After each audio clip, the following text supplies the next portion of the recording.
Ditertawakan ibu mertua saat aku pura-pura bangkrut dan mertua berkata pada suamiku, "Ceraikan istrimu yang melarat itu sekarang juga." Halo Bunda, semoga Bunda semuanya dalam keadaan sehat dan bahagia ya. Sebelum masuk ke ceritanya, jangan lupa like, komen dan subscribe channel ini ya. Selamat menonton. Matahari sore mulai tenggelam di balik jendela, menerangi ruang keluarga kami dengan cahaya keemasan yang hangat. Aku duduk di sofa, memandangi laptop yang terbuka menunjukkan laporan keuangan usaha catering kami yang justru sedang mengalami peningkatan pesat. Tapi malam ini, hatiku merasa berat. Sangat berat. "Mas, apa kita harus benar-benar melakukan ini?" Tanyaku pada Mas Arya yang baru saja duduk di sampingku. Tangannya yang hangat segera menggenggam tanganku yang dingin. Dia menarik napas dalam. "Aku tahu ini sulit, Put. Tapi lihatlah bagaimana ibuku terus-menerus memperlakukanmu. Setiap kali dia berkunjung, selalu ada komentar pedas tentang penampilanmu, caramu mengatur rumah, bahkan sampai pada hal kecil seperti caramu menyajikan teh untuknya." Aku menghela napas. Ingatanku melayang pada kunjungan Ibu Sari minggu lalu. Anak-anak kantor Arya pasti berasal dari keluarga biasa saja, ya? Lihat saja dari caranya berjalan. Tidak seperti perempuan dari keluarga terpandang, bisiknya pada Mas Arya saat mengira aku tidak mendengar. Padahal, aku sedang berdiri tepat di balik pintu dapur, membawa sepiring kue yang baru saja kukeluarkan dari oven. "Tapi bukankah berbohong itu tidak baik, Mas? Apa kita tidak bisa menyelesaikan ini dengan cara lain?" Tanyaku lagi, masih ragu. Mas Arya memandangku dengan mata penuh kasih sayang. "Sayang, kita sudah mencoba berbagai cara. Sudah kuajak ibu berbicara baik-baik, sudah kau perlakukan dia dengan begitu sabar dan hormat. Tapi tidak ada perubahan. Malah semakin menjadi-jadi." Dia berhenti sejenak, menatap mataku dalam-dalam. "Ini bukan sekadar ujian, Put. Ini juga untuk membuka mata ibuku bahwa cinta dan keluarga tidak bisa diukur dengan materi. Selama ini, dia selalu menilai segala sesuatu dari hartanya, dari status sosialnya." Aku mengangguk pelan, mulai memahami alasan di balik rencana ini. Memang, sejak awal pernikahan kami, Ibu Sari tidak pernah sepenuhnya menerimaku. Keluargaku yang sederhana, berbeda dengan keluarga Mas Arya yang serba berkecukupan, selalu menjadi bahan olokannya. "Jadi, bagaimana rencananya tepatnya?" Tanyaku akhirnya, menyerah pada keputusan suamiku. Mas Arya tersenyum kecil. "Kita akan berpura-pura bahwa usaha catering kita bangkrut. Aku sudah menyiapkan dokumen-dokumen palsu yang akan menunjukkan bahwa kita mengalami kerugian besar. Kamu hanya perlu akting sedih dan putus asa ketika ibu datang besok." "Besok? Dia datang besok?" Tanyaku kaget. "Iya, tadi siang dia telepon, bilang ingin makan malam di sini. Katanya sudah lama tidak mencoba masakanmu," jawab Mas Arya sambil mengelus punggungku. "Tenang saja, aku akan selalu di sampingmu. Jika pada akhirnya ini terlalu menyakitkan bagimu, kita hentikan saja." Aku memandangi wajah suamiku, pria yang selalu membelaku, selalu menjadikanku prioritas utama dalam hidupnya. Bagaimana mungkin aku tidak membantunya dalam rencana ini? Bagaimana mungkin aku tidak berusaha memperbaiki hubungan dengan ibunya? "Baiklah, Mas. Aku akan melakukannya. Tapi..." Aku berhenti, mencari kata-kata yang tepat. Apa yang akan terjadi jika ibu tahu kita berbohong padanya? Mas Arya menghela napas. "Itu risiko yang harus kita tanggung. Tapi percayalah, apapun yang terjadi, kita akan menghadapinya bersama. Aku tidak akan membiarkan siapapun menyakiti istriku, termasuk ibuku sendiri." Malam semakin larut, tapi kami masih duduk berdua di sofa, membahas detail rencana besok. Aku mempraktikkan ekspresi sedih dan putus asa di depan cermin, sementara Mas Arya mengajarkanku kalimat-kalimat yang harus kukatakan. "Katakan bahwa kita kehilangan semua pelanggan besar karena ada pesaing baru," instruksinya. "Dan katakan bahwa modal kita habis untuk membayar gaji karyawan dan sewa tempat." Aku mengulangi kalimat-kalimat itu seperti seorang murid yang sedang menghafal pelajaran. Dalam hati, aku berdoa semoga rencana ini berhasil. Semoga Ibu Sari akhirnya bisa melihat bahwa nilai seseorang tidak diukur dari seberapa banyak hartanya, tapi dari kebaikan hatinya. Saat kami akhirnya beranjak tidur, rasa cemas masih menyelimuti pikiranku. Besok akan menjadi hari yang menentukan, hari di mana kami akan memainkan sandiwara terbesar dalam pernikahan kami. Aku hanya bisa berharap bahwa semua ini akan berakhir baik, bahwa hubunganku dengan Ibu Sari akhirnya bisa membaik setelah ini. Tapi dalam lubuk hatiku yang paling dalam, ada perasaan tidak enak, seolah-olah sesuatu yang buruk akan terjadi. Sebuah firasat yang membuatku bergidik, meski udara malam tidak begitu dingin. Hari itu terasa begitu panjang. Setelah menghabiskan siang dengan mempersiapkan segala detail sandiwara kami, aku memutuskan untuk benar-benar pergi dari rumah selama beberapa jam. Aku mengunjungi sebuah kafe kecil yang sepi di sudut kota, mencoba menenangkan diri sambil meminum teh hangat. Setiap kali bayangan tentang rencana malam ini muncul, dadaku terasa sesak. Ini adalah hari Jumat, hari di mana biasanya keluarga berkumpul, dan Ibu Sari memang sudah dijadwalkan akan datang untuk makan malam. Pukul 5 sore, aku mulai bersiap untuk pulang. Di mobil, aku berlatih lagi ekspresi sedih yang harus kutunjukkan. Kamu bisa melakukan ini, Putri, bisikku pada bayanganku di kaca spion. Untuk masa depan hubungan yang lebih baik dengan ibu mertua, untuk Mas Arya. Saat mobil berbelok ke jalan tempat rumah kami berdiri, jantungku berdegup kencang. Rumah kami yang biasanya terlihat begitu hangat dan menyenangkan, kini terasa seperti sebuah panggung sandiwara di mana aku harus memainkan peran terberat dalam hidupku. Aku memarkir mobil dan duduk sebentar, menarik napas dalam-dalam. Dari jendela, aku bisa melihat bayangan Mas Arya sedang berjalan mondar-mandir di ruang tamu. Dia pasti juga merasa gugup. Dengan langkah berat, aku keluar dari mobil dan berjalan menuju pintu depan. Kulihat taman mungil yang biasanya kerawat dengan penuh cinta. Tapi hari ini bahkan bunga-bunga itu seakan memandangku dengan tatapan penuh tanya. Saat pintu terbuka, aroma rumah yang familiar menyambutku, tapi hari ini terasa berbeda. Ada ketegangan di udara yang bisa kurasakan sejak dari pintu. Putri, kamu pulang, sapa Mas Arya dengan suara yang sengaja dibuat khawatir. Dia mendekat dan memelukku erat, berbisik di telingaku. Tenang, sayang. Ibu sudah di sini sejak tadi. Dari balik punggung Mas Arya, aku bisa melihat Ibu Sari duduk di sofa kesayangannya, memegang gelas teh dengan elegan. Matanya yang tajam mengamati kami berdua. Arya, biarkan Putri meletakkan tasnya dulu. Tidak usah berpelukan terlalu lama di depan ibu, ujar Ibu Sari dengan nada yang datar. Aku melepaskan pelukan Mas Arya dan mendekati ibu mertuaku. Selamat sore, Bu, sapaku sambil mencium tangannya seperti biasa. Ibu Sari hanya mengangguk singkat. Kok pulangnya agak sore? Padahal ibu dengar usaha cateringmu sedang tidak bagus-bagus amat akhir-akhir ini. Mas Arya segera menyelamatkan situasi. Putri baru saja meeting dengan beberapa klien. Bu, mari kita duduk dulu. Kami pun berpindah ke ruang keluarga. Aku duduk di samping Mas Arya, berhadapan langsung dengan Ibu Sari yang terus memandangiku dengan tatapan penuh selidik. Jadi, bagaimana meeting tadi? Tanya Ibu Sari sambil menyeruput tehnya. Apa ada kabar baik untuk usaha cateringmu? Aku menarik napas dalam, persis seperti yang sudah kami latih. Mataku sengaja kubuat sayu, dan suaraku kubuat sedikit bergetar. Meeting tadi tidak berjalan baik, Bu. Mas Arya memegang tanganku erat. Tenang, sayang. Katakan saja pada ibu. Aku memandangi Ibu Sari yang sekarang duduk lebih tegak, matanya berbinar penuh minat. Usaha catering kami benar-benar bangkrut, Bu. Bangkrut? Ibu Sari meletakkan gelas tehnya dengan agak keras. Apa maksudmu bangkrut? Kami kehilangan semua pelanggan besar. Suaraku semakin lirih. Ada pesaing baru yang menawarkan harga lebih murah. Modal kami habis untuk membayar gaji karyawan dan sewa tempat. Mas Arya menambahkan dengan wajah muram, kami bahkan harus mempertimbangkan untuk menjual mobil kedua untuk menutupi beberapa hutang.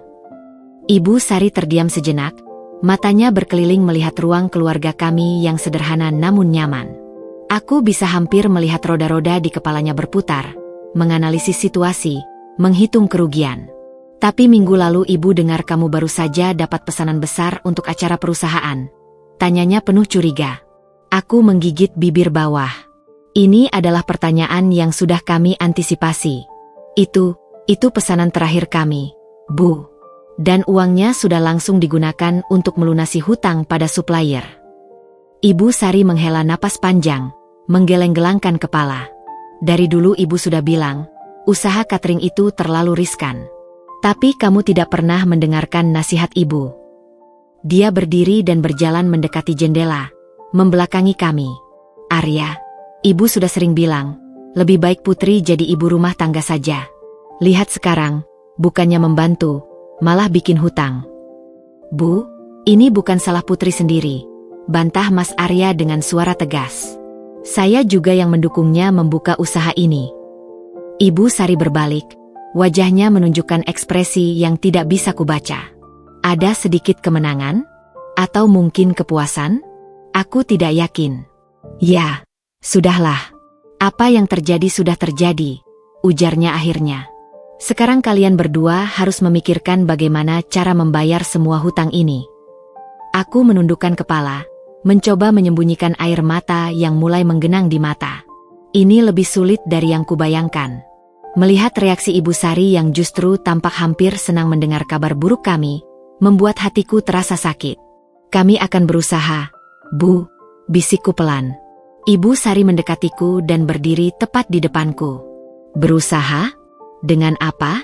Kalian bahkan harus menjual mobil. Dia kemudian berjalan ke arah dapur. Arya, tolong ambilkan ibu air minum. Teh ini sudah dingin. Saat Mas Arya pergi ke dapur, Ibu Sari kembali memandangiku. Untuk sesaat, aku melihat sesuatu yang hampir seperti belas kasihan di matanya, tapi itu cepat hilang. Putri, ibu tahu kamu mencoba yang terbaik. Tapi lihatlah sekarang, kamu malah membebani Arya dengan masalah-masalah seperti ini. Aku hanya bisa mengangguk pelan, tidak mempercayai suaraku untuk berbicara. Sandiwara ini ternyata jauh lebih menyakitkan dari yang kuduga. Karena meskipun ini hanya akting, tapi kata-kata dan reaksi Ibu Sari sangatlah nyata. Dan bagian terburuknya adalah, aku mulai menyadari bahwa mungkin Ibu Sari memang tidak pernah benar-benar menerimaku. Mungkin, baginya, aku memang tidak akan pernah cukup baik untuk putra semata wayangnya. Setelah Mas Arya pergi ke dapur untuk mengambil air minum, suasana di ruang keluarga menjadi begitu tegang dan sunyi. Aku tetap duduk di sofa. Kedua tanganku tergenggam erat di atas pangkuan, mencoba menahan getar yang tak tertahankan di seluruh tubuhku. Ibu Sari berjalan perlahan mengelilingi ruangan. Matanya yang tajam seakan memindai setiap sudut, setiap benda, seolah-olah sedang menaksir nilai dari barang-barang yang bisa dijual untuk menutupi hutang kami. Dia berhenti di depan sebuah lukisan yang tergantung di dinding, hadiah pernikahan dari seorang seniman lokal yang merupakan teman dekatku. Lukisan ini mungkin bisa laku dijual, ujarnya dengan suara datar, tanpa ada emosi. Tapi tentu saja harganya tidak akan terlalu tinggi. Karya seniman tidak terkenal. Perkataannya seperti sambaran petir di siang bolong. Lukisan itu memiliki nilai sentimental yang sangat dalam bagiku, karena sang seniman telah meninggal dunia setahun setelah pernikahan kami. Tapi di mata Ibu Sari, segalanya hanya tentang nilai materi. Bu, itu. Suaraku tercekat. Itu hadiah untuk kami. Ibu Sari berpaling, menatapku dengan alis yang terangkat. Hadiah? Di saat seperti ini, kamu masih memikirkan soal hadiah? Hutang harus dibayar, Putri. Kalian harus realistis. Dia kemudian duduk di kursi tepat di hadapanku, menyilangkan kaki dengan elegan. Pakaiannya yang mahal dan perhiasan yang berkilauan tiba-tiba terasa seperti sebuah tembok pemisah yang tak tertembus antara kami. Ceritakan pada ibu, ujarnya, suaranya tiba-tiba berubah menjadi hampir lembut, tapi ada sesuatu yang palsu dari nada tersebut. Bagaimana bisa semuanya menjadi seperti ini? Aku menarik napas dalam, mencoba mengingat skrip yang sudah kami siapkan. Beberapa bulan terakhir, pesanan mulai berkurang. Kemudian datang pesaing baru, sebuah catering besar dari Jakarta. Mereka menawarkan harga yang jauh lebih murah, dan pelanggan kami satu persatu beralih. Ibu Sari mengangguk-angguk, tapi matanya tidak pernah meninggalkan wajahku. Lalu kenapa kamu tidak menurunkan harga juga? Atau menawarkan promo? Kami sudah mencoba, Bu, jawabku. Suara bergetar yang kali ini benar-benar asli. Tapi biaya produksi kami tinggi karena kami selalu menggunakan bahan terbaik. Seperti yang Ibu selalu katakan, kualitas harus diutamakan. Sekilas, aku melihat sesuatu yang mirip persetujuan di wajahnya. Tapi itu cepat hilang. Dan kenapa tidak datang pada Ibu lebih awal? Ibu bisa memberikan nasihat. Atau bantuan. Kata, bantuan, diucapkan dengan sangat hati-hati. Seolah-olah itu adalah sebuah konsesi besar. Mas Arya kembali dari dapur membawa segelas air. Ini airnya, Bu. Ibu Sari menerima gelas itu tanpa mengucapkan terima kasih. Matanya masih tertancap padaku. Arya, duduklah. Ibu sedang berbicara dengan Putri. Mas Arya melemparkan pandangan khawatir padaku sebelum duduk di sampingku. Tangannya segera mencari tanganku, dan jari-jarinya terjalin dengan erat dengan jari-jariku. Seperti yang Ibu katakan, lanjut Ibu Sari sambil menyeruput airnya. Ini semua sudah terjadi. Yang penting sekarang adalah bagaimana kalian bangkit lagi. Dia berdiri lagi, berjalan mendekati jendela yang menghadap ke taman belakang. Tapi Ibu harus jujur, ujarnya dengan suara yang tiba-tiba dingin. Ibu tidak terkejut. Aku dan Mas Arya saling memandang. Ini adalah bagian dari skenario yang tidak kami antisipasi. Tidak terkejut, Bu? Tanya Mas Arya dengan suara hati-hati. Ibu Sari berbalik, dan untuk pertama kalinya malam ini, senyum tipis muncul di bibirnya. Tapi itu bukan senyum hangat atau senyum penyemangat. Itu adalah senyum penuh superioritas. Senyum, sudah kuduga. Hehe. Tawanya pendek, tapi cukup keras untuk menggema di ruangan yang sunyi. Sudah kubilang, Putri, usaha itu butuh modal besar dan koneksi. Keterlaluan sekali kau memaksakan diri. Dia mendekatiku lagi, dan kini berdiri tepat di hadapanku, memandangiku dari atas. Aku merasa sangat kecil, sangat tidak berdaya. Kamu berasal dari keluarga sederhana. Ibu mengerti. Tapi kamu harus tahu batas kemampuanmu. Membuka usaha bukan main-main, apalagi tanpa pengalaman dan modal yang cukup. Setiap katanya seperti pukulan palu pada hatiku yang sudah remuk. Aku menggigit bibir sampai hampir berdarah, mencoba menahan air mata yang sudah siap tumpah. Bu, tolong. Bisikku, tapi aku tidak tahu apa yang kuminta padanya. Ambar merasa dunianya runtuh. Perisai tipisnya hancur dalam sekejap. Bapak tidak bisa melakukan ini. Saya akan melaporkan Bapak. Laporkan? Silakan. Tapi sebelum itu, saya akan lebih dulu melaporkan bahwa kamu mencoba memeras saya. Atau lebih parah, bahwa kamu mencoba menjual data perusahaan kepada pihak luar. Bukankah kamu yang sering berhubungan dengan para freelancer seperti Danu itu? Suseno melancarkan ancaman balasan, serangannya di luar dugaan. Saat itulah, pintu ruangan terbuka perlahan. Danu berdiri di ambang pintu, matanya yang tajam memindai situasi dalam ruangan itu. Wajahnya tetap datar, namun kehadirannya bagaikan pukulan gong yang memecah keheningan mencekam itu. Maaf mengganggu, Pak Suseno. Saya perlu memeriksa server utama yang lokasinya ada di dalam ruangan Bapak. Ada indikasi malware baru yang meresahkan, ujar Danu dengan suara rendah dan tenang. Suseno terkejut melihat Danu. Wajahnya yang tegang segera ia tutupi dengan senyum palsu. Danu, tidak perlu panik. Semua baik-baik saja. Kamu lihat sendiri, saya sedang berdiskusi serius dengan Ambar mengenai pekerjaan. Tunggu sebentar lagi, ya. Danu melangkah masuk tanpa diundang. Maaf, Pak, ini urgent. Saya tidak bisa menunda. Malware ini bisa membocorkan seluruh data perusahaan dalam hitungan menit. Ia kemudian sengaja berjalan melewati meja tempat ponsel Ambar tergeletak dan, dengan gerakan yang nyaris tak terlihat, ia mengambil ponsel itu sambil berpura-pura memeriksa kabel yang ada di bawah meja. Suseno, yang fokus pada Ambar, tidak menyadari gerakan itu. Ia berusaha mengusir Danu dengan sopan. Oke, baiklah. Cepat selesaikan, Danu. Ambar, Kita lanjutkan besok pagi. Kamu boleh pulang sekarang. Ambar menatap Danu. Tatapan mereka bertemu. Dalam sepersekian detik, Ambar melihat pesan tersirat dari Danu. Tinggalkan tempat ini sekarang. Ambar tidak membuang waktu. Ia bergegas keluar tanpa sepatah kata pun, meninggalkan Suseno dan Danu berdua di ruangan. Saat ia berjalan menjauh dari lantai sunyi itu, jantungnya masih berdetak tak karuan. Namun ada sedikit cahaya lilin harapan yang ia rasakan. Ambar tiba di rumah dengan perasaan campur aduk. Ia segera memeriksa tas dan saku jasnya. Ponselnya hilang. Ia ingat Suseno menghapusnya. Dan kemudian, Danu. Apakah Danu yang mengambilnya? Untuk apa? Ia mulai bertanya-tanya. Apakah Danu adalah penyelamat atau justru bagian dari konspirasi yang lebih besar? Mengingat notifikasi chat yang dilihat Suseno. Tak lama kemudian, sebuah pesan masuk ke email pribadinya. Dari alamat email yang tidak dikenal. Subjeknya hanya berupa tanda tanya.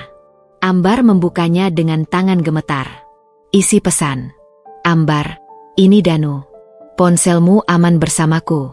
Aku tidak tahu apa yang kau rekam atau apa yang sudah kau hapus.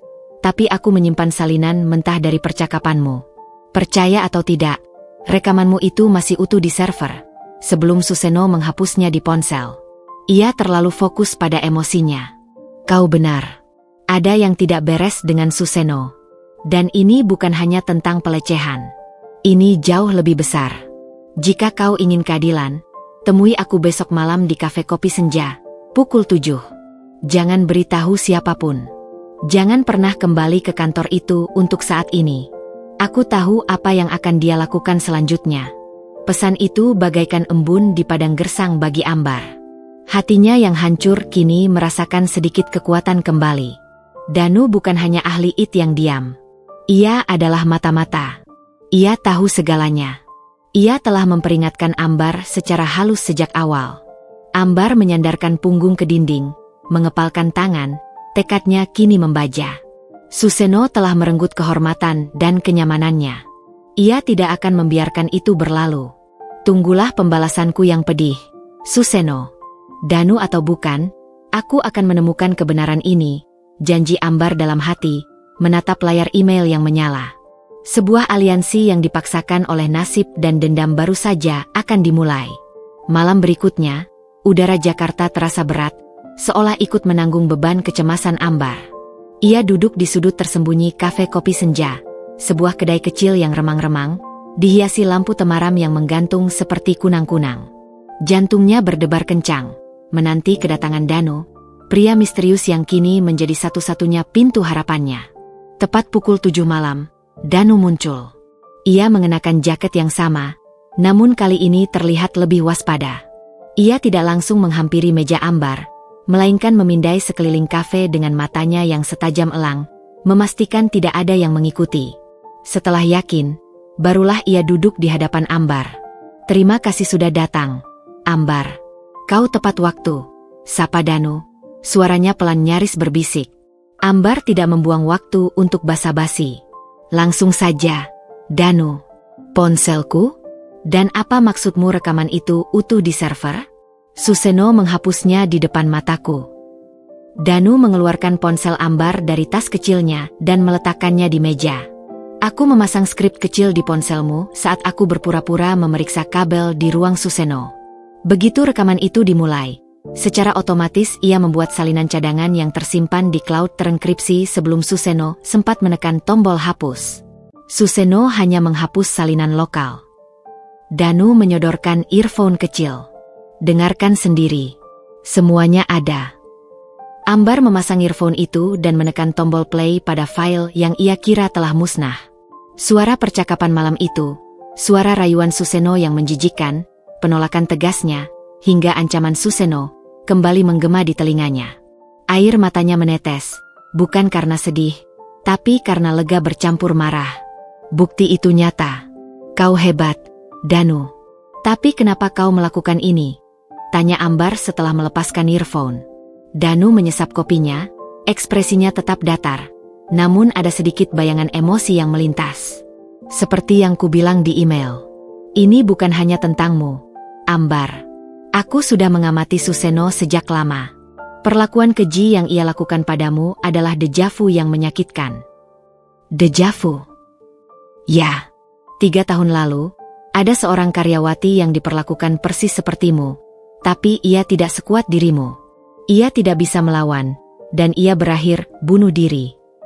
Suara Danu tercekat untuk sesaat, sebuah retakan kecil pada dinding pertahanannya yang kokoh. Aku sudah mencoba mencari bukti saat itu, tapi Suseno terlalu licin. Ambar terkejut. Ya Tuhan, jadi, dia sudah punya riwayat seperti itu? Kenapa tidak ada yang tahu? Karena dia punya pengaruh. Dia pandai menutupi jejaknya dan memutarbalikkan fakta. Danu mencondongkan tubuhnya, pandangannya kini serius dan intens. Suseno tahu kau curiga dan kau punya rekaman itu, meskipun dia yakin sudah menghapusnya. Tapi, dia tidak akan tinggal diam. Dia pasti akan bergerak cepat untuk menjatuhkanmu lebih dulu, menjadikannya kebenaran di mata Hartono dan perusahaan. Apa yang akan dia lakukan? Tanya Ambar, suaranya bergetar karena firasat buruk. Dia akan membuatmu tampak bersalah atas sesuatu yang besar dan tidak termaafkan. Sesuatu yang akan mengalihkan fokus dari perilakunya. Saat Danu dan Ambar bertemu, di kantor Fayasa Group yang kosong, Suseno sedang melaksanakan rencananya. Ia kembali ke ruang arsip yang jarang terjamah, tempat data-data sensitif perusahaan dari tahun-tahun sebelumnya tersimpan. Kau pikir kau bisa mengalahkanku, Ambar? Seorang gadis kemarin sore? Tunggu saja, gumam Suseno, seringai jahat menghiasi wajahnya. Ia mengambil flash disk hitam dari saku jasnya. Flash disk itu berisi data-data keuangan lama yang sangat sensitif, yang seharusnya tidak boleh keluar dari arsip. Ia kemudian berjalan ke meja kerja Ambar. Dia menghela napas, lalu tiba-tiba mengubah ekspresinya. Wajahnya menjadi lebih lembut, nada suaranya berubah menjadi hampir bijaksana. Tapi ya, sudahlah. Dia menepuk-nepuk pundakku, sebuah gesture yang seharusnya menghibur, tapi justru terasa merendahkan. Tidak apa-apa, bisa dicoba lagi. Kalimat itu seharusnya menjadi penutup yang menghangatkan hati. Tapi yang kurasakan justru kosong. Kata-katanya terdengar hampa, seperti sebuah kalimat yang diucapkan karena diharuskan, bukan karena tulus dari hati. Terima kasih, Bu, bisikku, menundukkan kepala agar dia tidak melihat betapa hancurnya hatiku. Dia mengangguk, lalu berpaling pada Mas Arya. Arya, tolong ambilkan ibu air minum yang lain. Ini tidak cukup dingin. Mas Arya tampak bingung. Tapi Bu, ini air dari dispenser yang sama. Tolong, Nak, potong Ibu Sari dengan suara yang tiba-tiba tegas. Dengan pandangan permintaan maaf, Mas Arya berdiri dan kembali ke dapur. Saat dia menghilang di balik pintu dapur, Ibu Sari segera berubah lagi. Ekspresi bijaksana-nya hilang, digantikan oleh sesuatu yang lebih tajam, lebih dingin. Dia mendekatiku sekali lagi, dan kali ini, suaranya turun menjadi bisikan yang hanya bisa kudengar. Putri, Ibu akan bicara terus terang. Mungkin ini adalah tanda bahwa kamu tidak cocok untuk dunia bisnis. Mungkin, lebih baik kamu fokus saja menjadi ibu rumah tangga. Biar Arya yang mencari nafkah. Aku terkesiap, tidak menyangka dia akan berkata begitu langsung. Tapi Bu, saya... Dengar Ibu, potongnya, suaranya lebih keras. Lihat keadaan kalian sekarang. Hutang menumpuk, usaha bangkrut. Apa kamu masih mau memaksakan diri? Kadang-kadang, kita harus menerima kenyataan bahwa tidak semua orang dilahirkan untuk menjadi pengusaha. Air mata akhirnya menetes di pipiku. Ini bukan bagian dari akting. Ini nyata. Sakitnya nyata. Dia melihat air mataku, dan untuk sesaat, matanya menunjukkan sesuatu yang hampir seperti kemenangan. Tapi itu cepat digantikan oleh ekspresi iba yang palsu. Jangan menangis, Putri. Ibu hanya mengatakan yang terbaik untuk kalian berdua. Percayalah pada Ibu. Ibu sudah lebih berpengalaman. Dia mengambil tasnya dan berjalan ke pintu. Katakan pada Arya bahwa Ibu harus pergi. Ada janji lain. Sebelum dia membuka pintu, dia berbalik sekali lagi. Dan Putri, pikirkan baik-baik apa yang Ibu katakan. Terkadang, menerima kegagalan adalah hal yang paling bijaksana. Pintu tertutup dengan perlahan, meninggalkan aku sendiri di ruang keluarga yang tiba-tiba terasa sangat besar dan sangat kosong. Aku terduduk lemas di sofa, tubuhku gemetar, hatiku hancur berkeping-keping. Mas Arya keluar dari dapur, membawa segelas air yang sama. Dia melihat wajahku yang basah oleh air mata dan segera berlari mendekat. "Put, apa yang terjadi? Apa yang dia katakan?" Tanyanya khawatir sambil mendudukiku dan memelukku erat. Aku tidak bisa menjawab. Yang bisa kulakukan hanyalah menangis dalam pelukannya, merasakan betapa dalamnya luka yang ditimbulkan oleh kata-kata Ibu Sari. Sandiwara kami berhasil, terlalu berhasil. Dan aku mulai bertanya-tanya, apakah kami membuat kesalahan besar dengan memainkan permainan berbahaya ini? Setelah pintu tertutup dengan perlahan, meninggalkan aku sendirian di ruang keluarga yang tiba-tiba terasa sangat besar dan sangat kosong. Aku terduduk lemas di sofa. Tubuhku gemetar. Hatiku hancur berkeping-keping oleh kata-kata Ibu Sari yang menusuk. Tangisku semakin menjadi ketika Mas Arya keluar dari dapur, membawa segelas air yang sama. Dia melihat wajahku yang basah oleh air mata dan segera berlari mendekat. "Put, apa yang terjadi? Apa yang dia katakan?" Tanyanya khawatir sambil mendudukiku dan memelukku erat. Aku tidak bisa menjawab. Yang bisa kulakukan hanyalah menangis dalam pelukannya, merasakan betapa dalamnya luka yang ditimbulkan oleh kata-kata Ibu Sari. Sandiwara kami berhasil, terlalu berhasil. Dan aku mulai bertanya-tanya, apakah kami membuat kesalahan besar dengan memainkan permainan berbahaya ini? Beberapa menit berlalu sebelum aku akhirnya bisa berbicara. Dia bilang aku harus menerima kegagalan, Mas. Bahwa mungkin aku tidak cocok untuk dunia bisnis. Mas Arya mengelus punggungku dengan lembut. Itu hanya sandiwara, sayang. Ibu tidak tahu yang sebenarnya. Tapi sebelum aku sempat menjawab, terdengar suara kunci di pintu. Kami berdua terkejut. Ternyata Ibu Sari kembali. Dia lupa mengambil jaketnya yang tertinggal di kursi. "Ibu tinggal jaket," katanya sambil mengambil jaketnya. Tapi kemudian dia berhenti, memandangi kami berdua yang masih dalam pelukan. "Arya, Ibu perlu bicara denganmu sebentar. Bisa tolong temani Ibu ke dapur?" Wajah Mas Arya menunjukkan keengganan, tapi dia mengangguk. "Tunggu di sini, sayang," bisiknya padaku sebelum mengikuti ibunya ke dapur. Aku duduk sendiri di ruang keluarga, hati masih bergejolak. Beberapa menit berlalu, dan kemudian terdengar suara bisikan dari arah dapur. Aku tahu ini tidak etis, tapi rasa ingin tahuku, dan mungkin juga firasat buruk, mendorongku untuk mendekat secara diam-diam. Dari balik pintu dapur yang terbuka sedikit, aku bisa mendengar suara Ibu Sari dengan jelas. Suaranya rendah tapi penuh intensitas.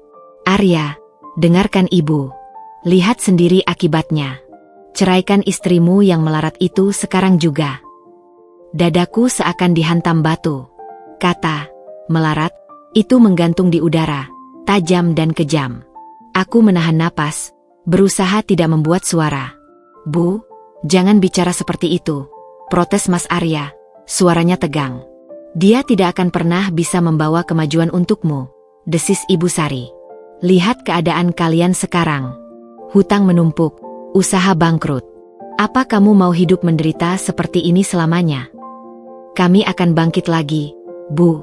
Putri adalah wanita yang kuat dan strong." "Strong untuk apa?" potong Ibu Sari dengan nada sinis. "Strong untuk membuatmu jatuh miskin? Strong untuk menghambat karirmu?" "Bu, itu tidak adil. Putri sudah berusaha." "Dengarkan Ibu, Arya. Ibu tahu yang terbaik untukmu. Cari wanita yang lebih sederas, yang bisa membantumu, bukan yang memberatkan seperti dia." Aku tidak bisa lagi mendengarkan.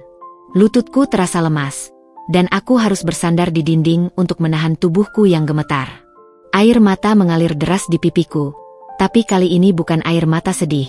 Ini air mata kemarahan dan kekecewaan yang mendalam. "Tidak mungkin, Bu." Suara Mas Arya yang tegas dan jelas membuatku terkesiap.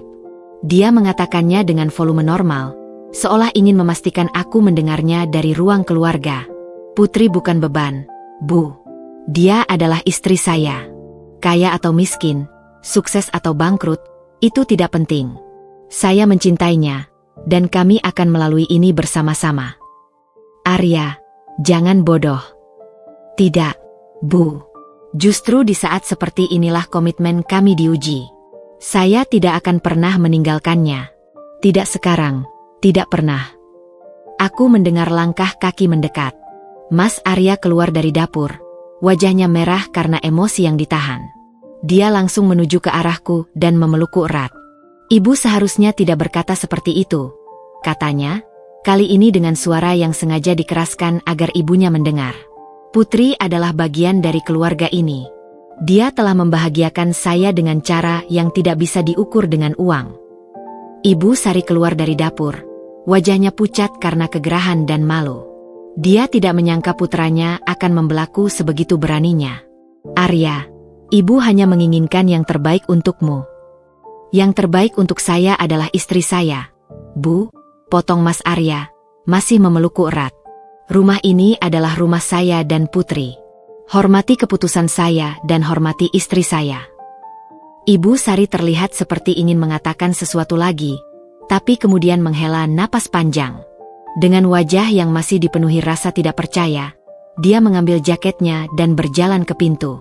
Suatu hari nanti kamu akan mengerti, nak, katanya sebelum akhirnya pergi, kali ini untuk benar-benar pergi. Begitu pintu tertutup, aku menangis dalam pelukan Mas Arya. Tangisan yang melepaskan semua beban, rasa takut, dan kepedihan. Maafkan aku, Mas, sudah membuat situasinya jadi seperti ini. Isaku. Tidak, sayang. Justru aku yang minta maaf karena membuatmu mendengar hal keji seperti itu, katanya sambil menatap mataku. Aku tahu ibu punya ekspektasi lain untukku, tapi hidupku adalah pilihanku. Dan pilihanku adalah kamu. Dia mengusap air mataku dengan lembut. Sekarang kita tahu kebenarannya. Tapi ingat, kata-kata, melarat, itu tidak mendefinisikan kamu. Kamu adalah wanita hebat yang telah membangun usaha dari nol, yang dicintai oleh banyak pelanggan, dan yang paling penting, kamu adalah istri yang membuatku bangga setiap hari. Aku mengangguk, mencoba menyerap kata-katanya yang menghibur. Tapi kata, melarat, itu masih terngiang-ngiang di telingaku, meninggalkan luka yang dalam. Apakah ibu akan terus seperti ini, Mas? Tanyaku dengan suara kecil. Mas Arya menghela napas. Aku tidak tahu, Put. Tapi yang pasti, aku akan selalu berada di sisimu. Tidak ada yang akan memisahkan kita. Malam itu, kami duduk berdua di sofa dalam pelukan erat. Sandiwara kami telah berakhir dengan sukses. Terlalu sukses. Kami mendapatkan jawaban yang kami cari, meski jawaban itu lebih menyakitkan dari yang kami bayangkan. Tapi di balik kepahitan itu, aku mendapatkan kepastian yang paling berharga dalam pernikahan. Sebuah kesetiaan yang tidak tergoyahkan, yang tidak akan lekang oleh kata, melarat, sekalipun. Dan untuk saat ini, itu cukup. Itu lebih dari cukup. Malam itu terasa begitu panjang dan berat. Setelah tangisku mereda, kami masih duduk berdua di sofa, dalam keheningan yang terasa nyaman namun penuh dengan pertanyaan yang belum terjawab. Lampu ruang keluarga kami redup, menciptakan bayangan-bayangan panjang yang seakan ikut merenungkan betapa rumitnya situasi yang kami hadapi. Mas, bisikku akhirnya, memecah kesunyian. Apa yang akan kita lakukan sekarang? Mas Arya menghela napas dalam, tangannya masih terayun lembut di pundakku. Kita harus bicara dengan ibu, tapi bukan sekarang. Biarkan suasana tenang dulu.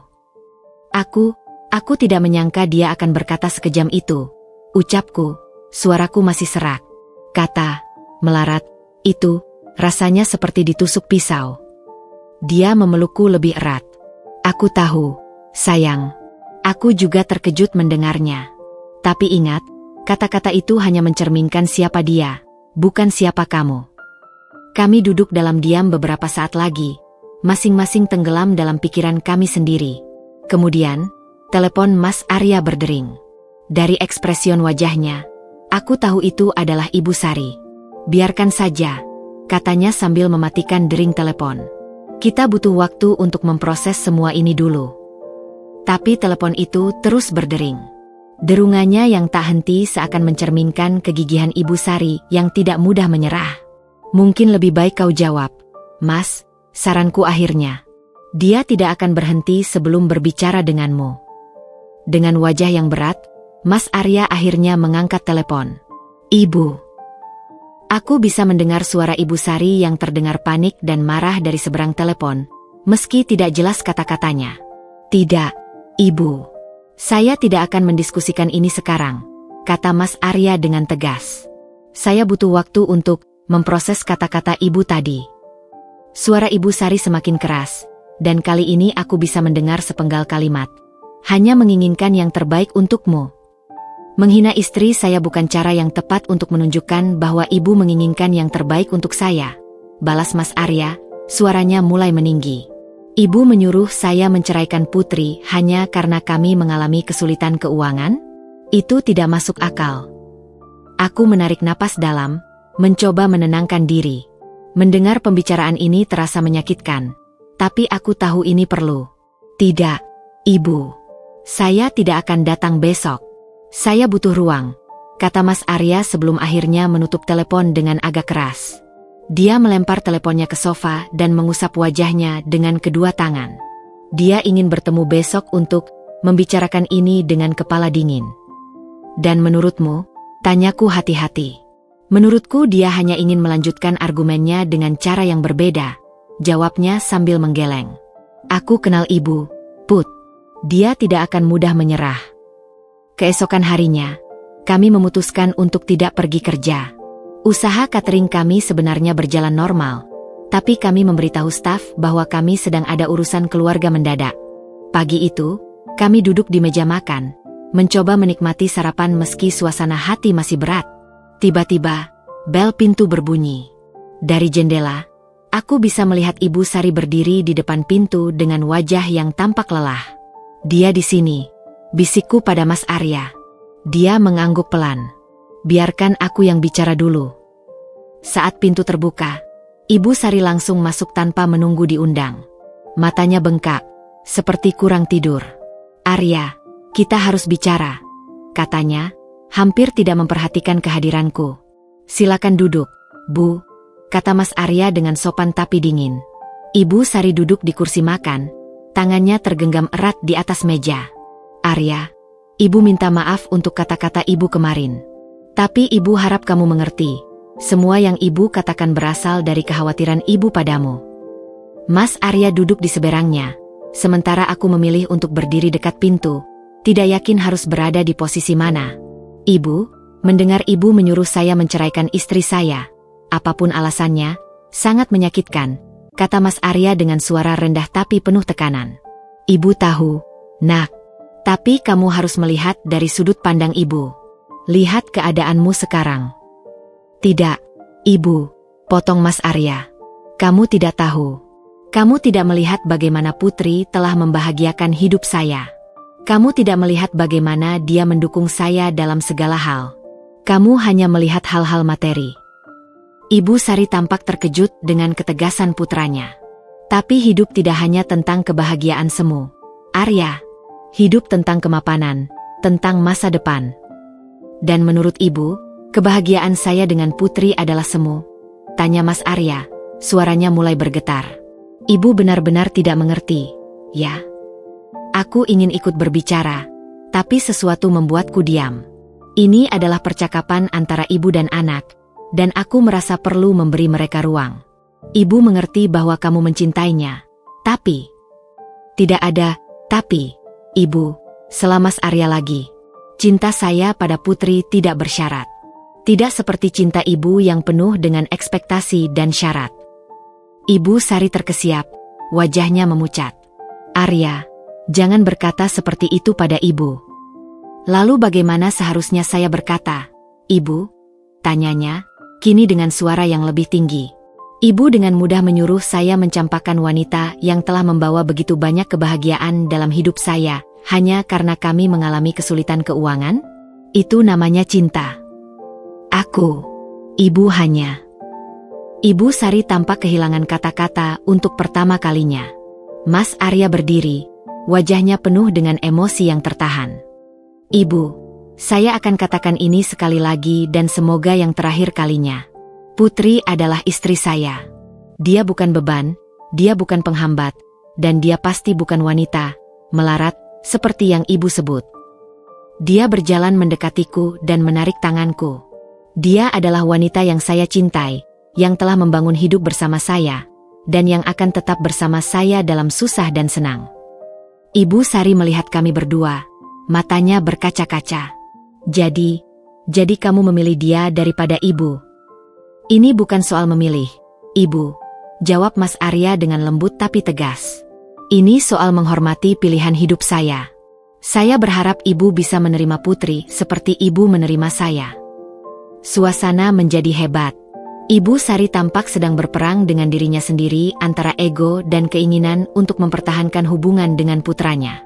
Apa ibu tidak boleh mengkhawatirkan masa depanmu? Tanyanya akhirnya dengan suara kecil. Boleh, ibu. Tapi bukan dengan cara merendahkan istri saya, jawab Mas Arya. Jika ibu benar-benar mengkhawatirkan kami, dukunglah kami. Bukan malah memecah belah kami. Aku akhirnya menemukan keberanian untuk berbicara. Bu, saya mengerti kekhawatiran ibu. Tapi tolong percayalah pada kami. Kami akan melalui ini bersama.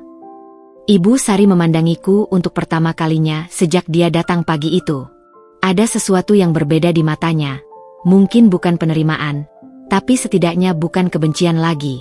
Ibu butuh waktu, katanya akhirnya sebelum berdiri dan berjalan ke pintu. Saat dia hendak pergi, dia berbalik. Arya, ibu akan mencoba. Itu mungkin bukan permintaan maaf, tapi itu adalah awal. Dan untuk saat ini, itu cukup bagi kami. Setelah Ibu Sari pergi, kami berpelukan erat. Pertempuran mungkin belum berakhir, tapi setidaknya kami telah memenangkan satu putaran penting. Kami tetap bersatu, dan Mas Arya telah membuktikan bahwa kesetiaannya tidak tergoyahkan. Setelah pintu tertutup membawa pergi Ibu Sari, aku masih berdiri terpaku di tempat yang sama. Tubuhku terasa lemas, bagai semua energi telah terkuras habis oleh drama pagi ini. Mas Arya yang masih memegang erat tanganku, menarikku pelan menuju sofa. Kamu baik-baik saja, sayang? Tanyanya dengan suara penuh perhatian saat kami duduk berdampingan. Aku mengangguk, tapi air mata sudah mulai menggenang lagi di sudut mataku. Aku hanya tidak menyangka segininya kebenciannya padaku, Mas. Dia mendekapku erat. Ini bukan tentang kamu, Put. Ini tentang ekspektasi ibu terhadap hidupku. Kamu hanya kebetulan menjadi sasaran kekecewaannya karena tidak sesuai dengan bayangannya. Tapi penjelasan itu tidak cukup menghibur. Kata-kata, melarat, dan ceraikan istrimu, masih terus bergema dalam pikiranku, menciptakan luka yang dalam. Bagaimana kita bisa melanjutkan hubungan keluarga setelah ini, Mas? Tanyaku dengan suara kecil. Aku tidak yakin bisa melupakan apa yang dia katakan. Mas Arya menghela napas panjang. Kita tidak harus melupakannya, Put. Tapi mungkin kita bisa mencoba memahaminya. Ibu dibesarkan dalam lingkungan yang sangat materialistis. Bagi dia, kesuksesan hanya diukur dari kekayaan dan status. Dia memandangku dengan mata penuh kasih sayang. Tapi yang paling penting sekarang adalah kita tetap kuat bersama. Aku tidak akan membiarkan siapapun merusak pernikahan kita, termasuk ibuku sendiri. Pagi itu kami menghabiskan waktu dengan duduk berdua di teras belakang. Cuaca cerah, kontras dengan suasana hati kami yang masih mendung. Burung-burung berkicau riang, tapi telingaku seolah tertutup untuk semua keceriaan itu. Mas, apa kita membuat kesalahan dengan sandiwara ini? Tanyaku tiba-tiba, memecah kesunyian yang telah berlangsung beberapa menit. Mas Arya memikirkan sejenak sebelum menjawab. Mungkin iya, mungkin tidak. Tapi satu hal yang pasti, kita sekarang tahu di mana posisi kita. Dan kita tahu bahwa kita harus bekerja lebih keras untuk membangun batasan yang sehat dengan ibu. Teleponku berdering. Dari layar terlihat itu panggilan dari Sandra, adik perempuan Mas Arya yang selalu bersikap baik padaku. Jawab saja, saran Mas Arya saat melihat keraguanku. Kuangkat telepon itu. Halo, San. Kak Put, gimana kabar kalian? Ibu tadi menelepon aku, cerita kalian sedang ada masalah. Suara Sandra terdengar khawatir. Aku menghela napas. Ibu sudah cerita apa? Dia bilang kalian bangkrut dan Mas Arya marah besar padanya. Itu benar. Aku memandang Mas Arya yang mengangguk pelan. Sebagian benar, San. Tapi ceritanya lebih panjang dari itu. Bisa kita ketemuan? Aku sedang di kafe dekat rumah kalian, pinta Sandra. Setengah jam kemudian, Sandra sudah duduk bersama kami di teras. Wajahnya yang biasanya ceria kini tampak serius. Jadi, cerita yang sebenarnya seperti apa? Tanyanya langsung kepada Mas Arya. Dengan suara berat, Mas Arya menceritakan semua yang terjadi, tentang sandiwara bangkrut, reaksi Ibu Sari, dan kata-kata keji yang diucapkannya. Sandra terdiam sesaat setelah mendengar semuanya. Aduh, ibu memang keterlaluan. Tapi, kalian juga salah memulai dengan kebohongan. Kami tahu, aku mengakui. Tapi kami sudah mencoba segala cara untuk membangun hubungan baik dengan ibu. Ini adalah pilihan terakhir. Yang membuatku kecewa bukan hanya kata-katanya, tambah Mas Arya. Tapi bahwa dia dengan mudah menyuruhku menceraikan Putri hanya karena masalah uang. Seolah pernikahan ini tidak ada artinya sama sekali. Sandra mengangguk pengertian. Ibu memang punya pola pikir yang sempit soal hubungan. Dulu waktu aku pacaran dengan Dito yang dari keluarga sederhana, ibu juga hampir tidak merestui.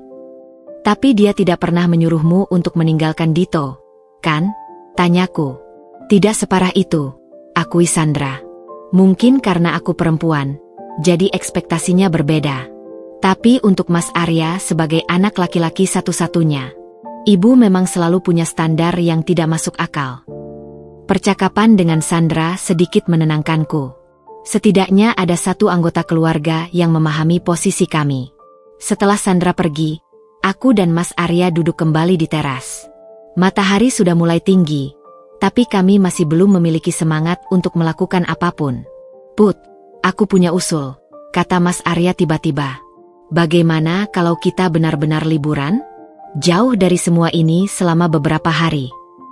Apa tidak akan memperburuk keadaan dengan ibu? Tanyaku ragu. Mungkin iya. Tapi kita butuh waktu untuk diri kita sendiri. Untuk menyembuhkan luka ini sebelum kita bisa berhadapan dengan ibu lagi. Aku mempertimbangkan usulnya. Beberapa hari menjauh dari semua drama ini terdengar menyenangkan. Kemana kita akan pergi? Ke tempat di mana kita pertama kali bertemu. Villa kecil di puncak itu. Ingat. Kenangan indah langsung membanjiri pikiranku. Tempat di mana kami pertama kali bertemu di sebuah acara teman.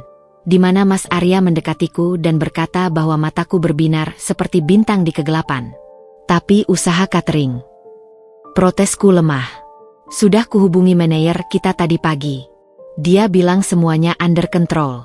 Kita punya tim yang bisa diandalkan. Akhirnya aku mengangguk. Baiklah, aku setuju. Mas Arya tersenyum untuk pertama kalinya hari itu. Aku akan pesan villa itu sekarang juga. Kita berangkat besok pagi. Sore harinya, kami mulai mempersiapkan barang-barang untuk perjalanan. Tapi kemudian telepon rumah berdering. Dari penampil nomor, jelas itu Ibu Sari. Biarkan saja, kata Mas Arya. Tapi deringan itu terus berlanjut, semakin menjadi-jadi. Arya, jawablah, desisku. Dia tidak akan berhenti. Dengan wajah kesal, Mas Arya akhirnya mengangkat telepon. Ibu. Suara Ibu Sari terdengar dari speaker, jelas dan penuh emosi.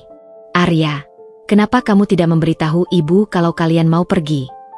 Kami saling memandang, bingung. Bagaimana dia bisa tahu? Siapa yang bilang kami mau pergi?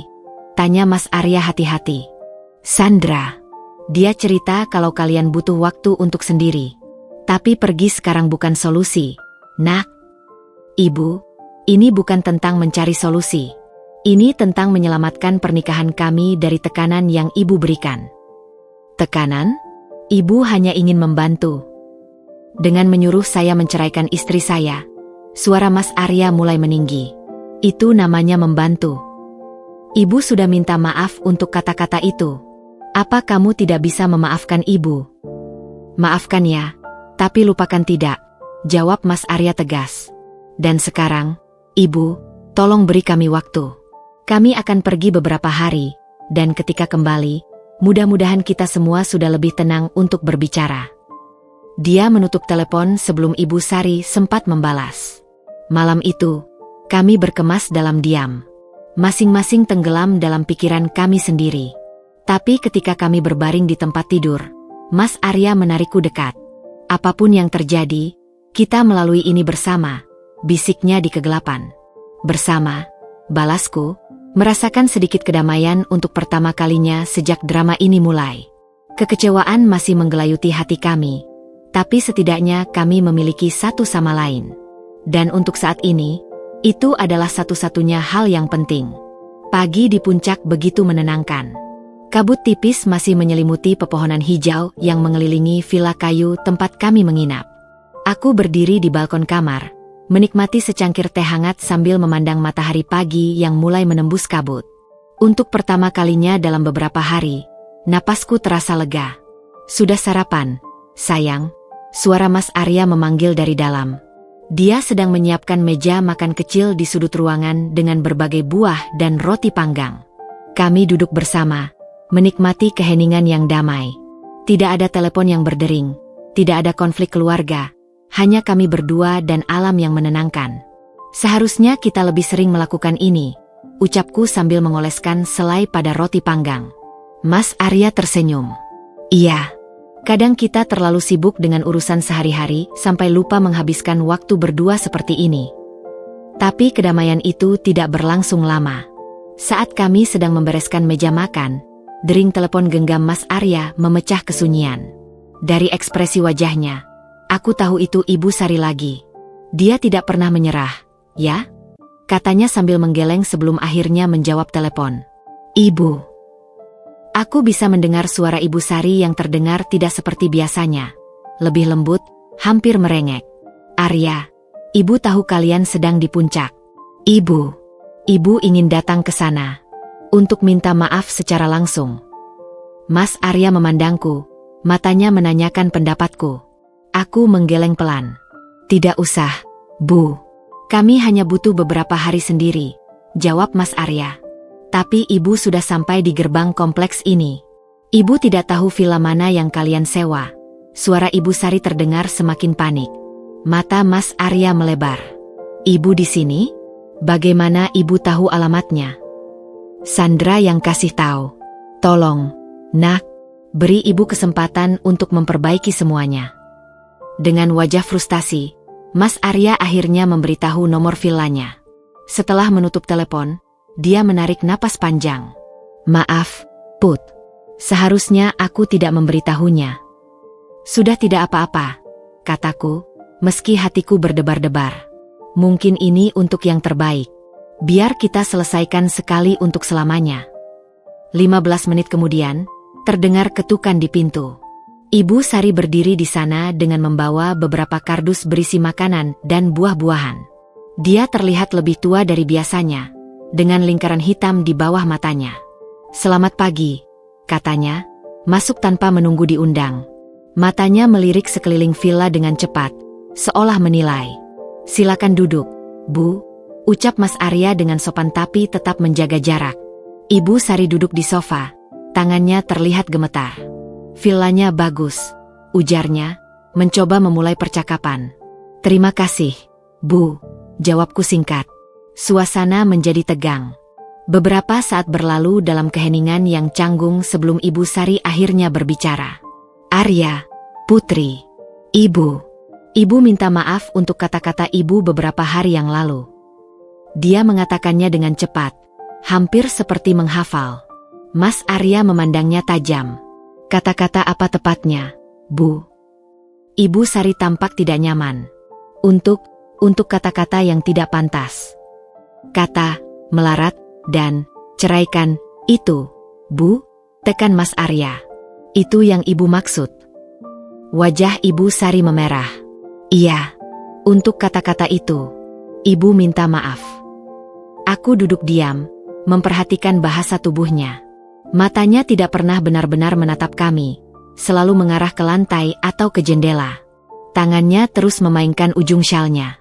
Ini bukan permintaan maaf yang tulus. Dan apa yang membuat ibu berubah pikiran? Tanya Mas Arya, masih tidak mudah percaya. Ibu menyadari bahwa ibu terlalu keras. Ibu hanya khawatir dengan masa depan kalian. Tapi ibu masih berpikir bahwa Putri tidak cocok untuk saya, kan? Tanya Mas Arya lagi, sekarang dengan suara yang lebih lembut. Ibu Sari terdiam sejenak, dan dalam diam itu, kami mendapatkan jawaban yang sebenarnya. Ibu hanya ingin kalian bahagia. Itu bukan jawaban, Bu, sahutku, kali ini menemukan keberanian untuk berbicara. Apa ibu masih berpikir Mas Arya harus menikah dengan wanita lain? Wanita yang lebih sederas, seperti kata ibu. Ibu Sari terkesiap, tidak menyangka aku akan langsung menanyakan hal itu. Putri, ibu sudah minta maaf. Apa kamu tidak bisa menerima maaf ibu? Ini bukan tentang menerima atau tidak, Bu, jawab Mas Arya. Ini tentang apakah ibu benar-benar mengubah cara berpikir ibu, atau hanya mengatakan apa yang ingin kami dengar. Ibu mengerti bahwa kata-kata ibu menyakiti kalian. Tidak hanya menyakiti, Bu, potong Mas Arya. Itu menghancurkan. Ibu menyuruh saya mencampakkan wanita yang saya cintai hanya karena masalah uang. Itu menunjukkan bahwa ibu tidak menghargai pernikahan kami sama sekali. Ibu Sari tampak semakin tidak nyaman. Dia berdiri dan berjalan ke jendela. Apa yang harus ibu lakukan agar kalian memaafkan ibu? Ibu sudah datang ke sini. Ibu sudah minta maaf. Kami tidak meminta ibu melakukan apapun, Bu, kataku. Kami hanya ingin ibu menerima kenyataan bahwa Mas Arya dan saya adalah suami istri, dan kami akan menghadapi segala tantangan bersama, termasuk kesulitan keuangan. Tapi kenapa harus melalui kesulitan jika bisa dihindari? Balas Ibu Sari, menatapku untuk pertama kalinya. Arya bisa mendapatkan wanita yang... Dia berhenti tiba-tiba, menyadari hampir mengulangi kesalahan yang sama. Yang lebih kaya, selesaikan Mas Arya dengan nada sinis. Jadi selama ini bukan kebahagiaan saya yang ibu pedulikan, tapi status sosial dan kekayaan. Bukan begitu, Nak, Ibu. Sudah, Bu, potong Mas Arya dengan suara lelah. Kami mendengar permintaan maaf ibu. Tapi kami butuh waktu untuk memproses semuanya. Terima kasih sudah datang. Itu adalah isyarat untuk pergi. Ibu Sari tampak terluka, tapi dia mengangguk pelan. Baiklah, Iku mengerti. Dia berjalan ke pintu, lalu berbalik. Tapi ketahuilah, apapun yang ibu lakukan, semuanya karena ibu menyayangi kalian. Setelah dia pergi, aku menarik napas dalam. Dia tidak berubah, Mas. Dia hanya mengatakan apa yang kita ingin dengar. Mas Arya mengangguk, wajahnya muram. Aku tahu. Tapi setidaknya dia berusaha. Mungkin itu awal yang baik. Atau mungkin ini hanya taktik lain, tambahku pesimis. Kami menghabiskan sisa hari itu dengan perasaan campur aduk. Di satu sisi, kami menghargai usaha Ibu Sari untuk datang dan minta maaf.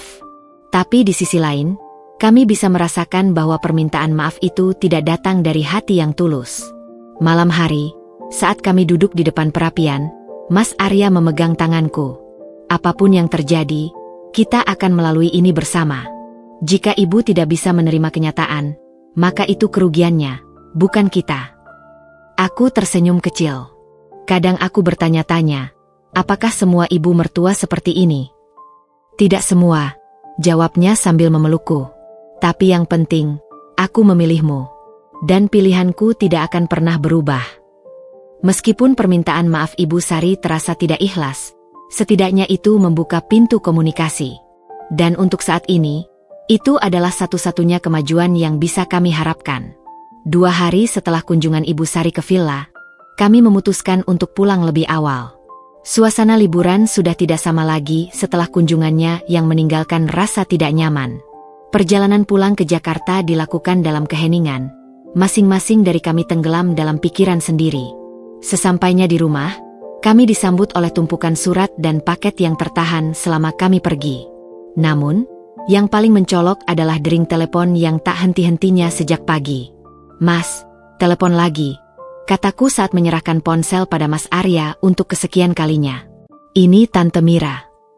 Mas Arya menghela napas berat sebelum menerima telepon. Tante Mira, ada apa? Aku bisa mendengar suara Tante Mira, adik perempuan Ibu Sari, yang terdengar khawatir dari seberang. Arya, kabarnya bagaimana? Ibu bilang kalian sedang mengalami kesulitan keuangan yang sangat berat. Wajah Mas Arya berkerut. Ibu yang memberitahu Tante. Ya, dia menelepon kemarin. Katanya usaha catering kalian bangkrut total, sampai harus menjual mobil? Benarkah? Mas Arya memandangku dengan mata berkaca-kaca. Tante, sebenarnya.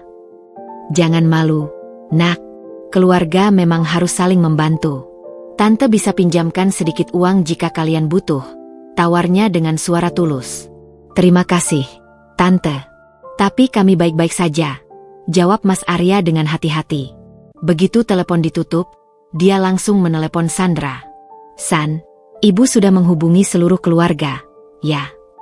Sandra menghela napas di seberang telepon. Iya, Mas. Semua sepupu, bibi, bahkan Om Hendra yang di Bandung sudah dihubungi ibu. Katanya kalian dalam keadaan sangat sulit dan butuh bantuan. Tapi kenapa dia melakukan ini? Tanya Mas Arya dengan suara frustrasi. Mungkin untuk membuktikan pada kalian bahwa dia peduli, tebak Sandra. Atau mungkin agar keluarga lain ikut menekan kalian. Baru saja menutup telepon dengan Sandra, bel pintu berbunyi. Di depan pintu berdiri Om Rudi, saudara laki-laki almarhum ayah Mas Arya, dengan wajah penuh keprihatinan. Rudi, ada apa? Sapa Mas Arya sambil mempersilakan omnya masuk. Arya, Putri, Om Rudi mengangguk pada kami berdua. Ibu Sari menelepon saya. Dia bilang kalian dalam masalah keuangan serius. Dia duduk dengan wajah serius. Saya tidak mau kalian terjebak hutang rentenir atau yang lain-lain. Berapa butuhnya? Om bisa bantu. Mas Arya menggeleng, wajahnya tampak lelah. Om, terima kasih atas tawarannya. Tapi sebenarnya, jangan gengsi, nak. Dulu waktu Om bangun usaha pertama juga sempat diterpa badai. Yang penting jujur pada keluarga, potong Om Rudi. Aku yang selama ini diam, akhirnya angkat bicara. Om, cerita Ibu Sari mungkin agak berlebihan. Kami memang sedang mengalami sedikit kesulitan, tapi tidak separah yang Ibu ceritakan. Om Rudi memandangiku dengan mata tajam. Tapi Ibu bilang kalian sampai harus menjual mobil dan tidak bisa bayar listrik. Listrik? Mas Arya terkesiap. Kami tidak pernah bilang tidak bisa bayar listrik. Jadi Ibu Sari melebih-lebihkan? Tanya Om Rudi dengan satu alis terangkat. Tampaknya dia mulai memahami situasi yang sebenarnya. Mas Arya akhirnya memutuskan untuk jujur pada Om Rudi tentang sandiwara yang mereka mainkan dan reaksi berlebihan Ibu Sari. Setelah mendengar penjelasan lengkap, Om Rudi menggeleng-gelangkan kepala. Ibu Sari memang selalu seperti itu. Waktu dulu saya mau menikah dengan istri kamu yang sekarang, dia juga tidak setuju karena bilang keluarga kami tidak sederas keluarga dia. Dia berdiri dan menepuk bahu Mas Arya. Tapi kalian seharusnya tidak berbohong, nak. Sekarang lihat akibatnya, ibu jadi punya senjata untuk memanipulasi cerita. Kami mengangguk, menyadari kesalahan kami. Setelah Om Rudi pergi, telepon kembali berdering. Kali ini dari sepupu Mas Arya yang lain. Mas Arya, aku dengar dari tante kalian butuh kerja? Suamiku sedang cari sopir untuk... Tidak, Dina. Kami tidak butuh kerja. Itu hanya misunderstanding, potong Mas Arya dengan cepat.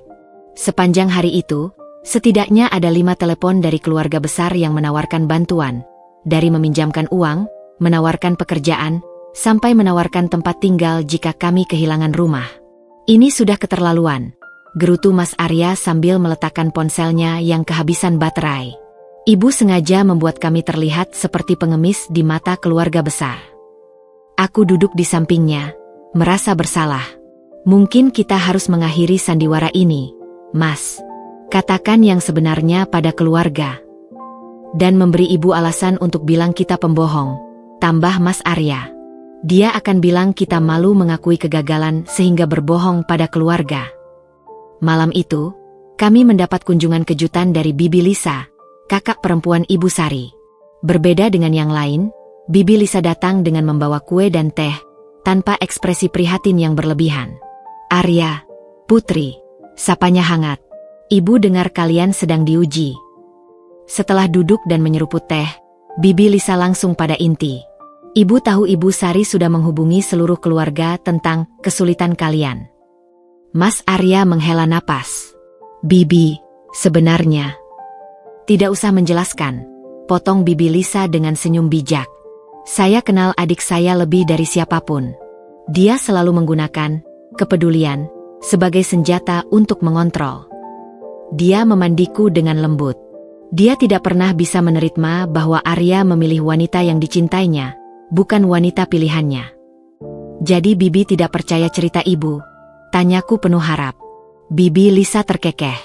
"Putri, saya lihat usaha catering kalian dari media sosial.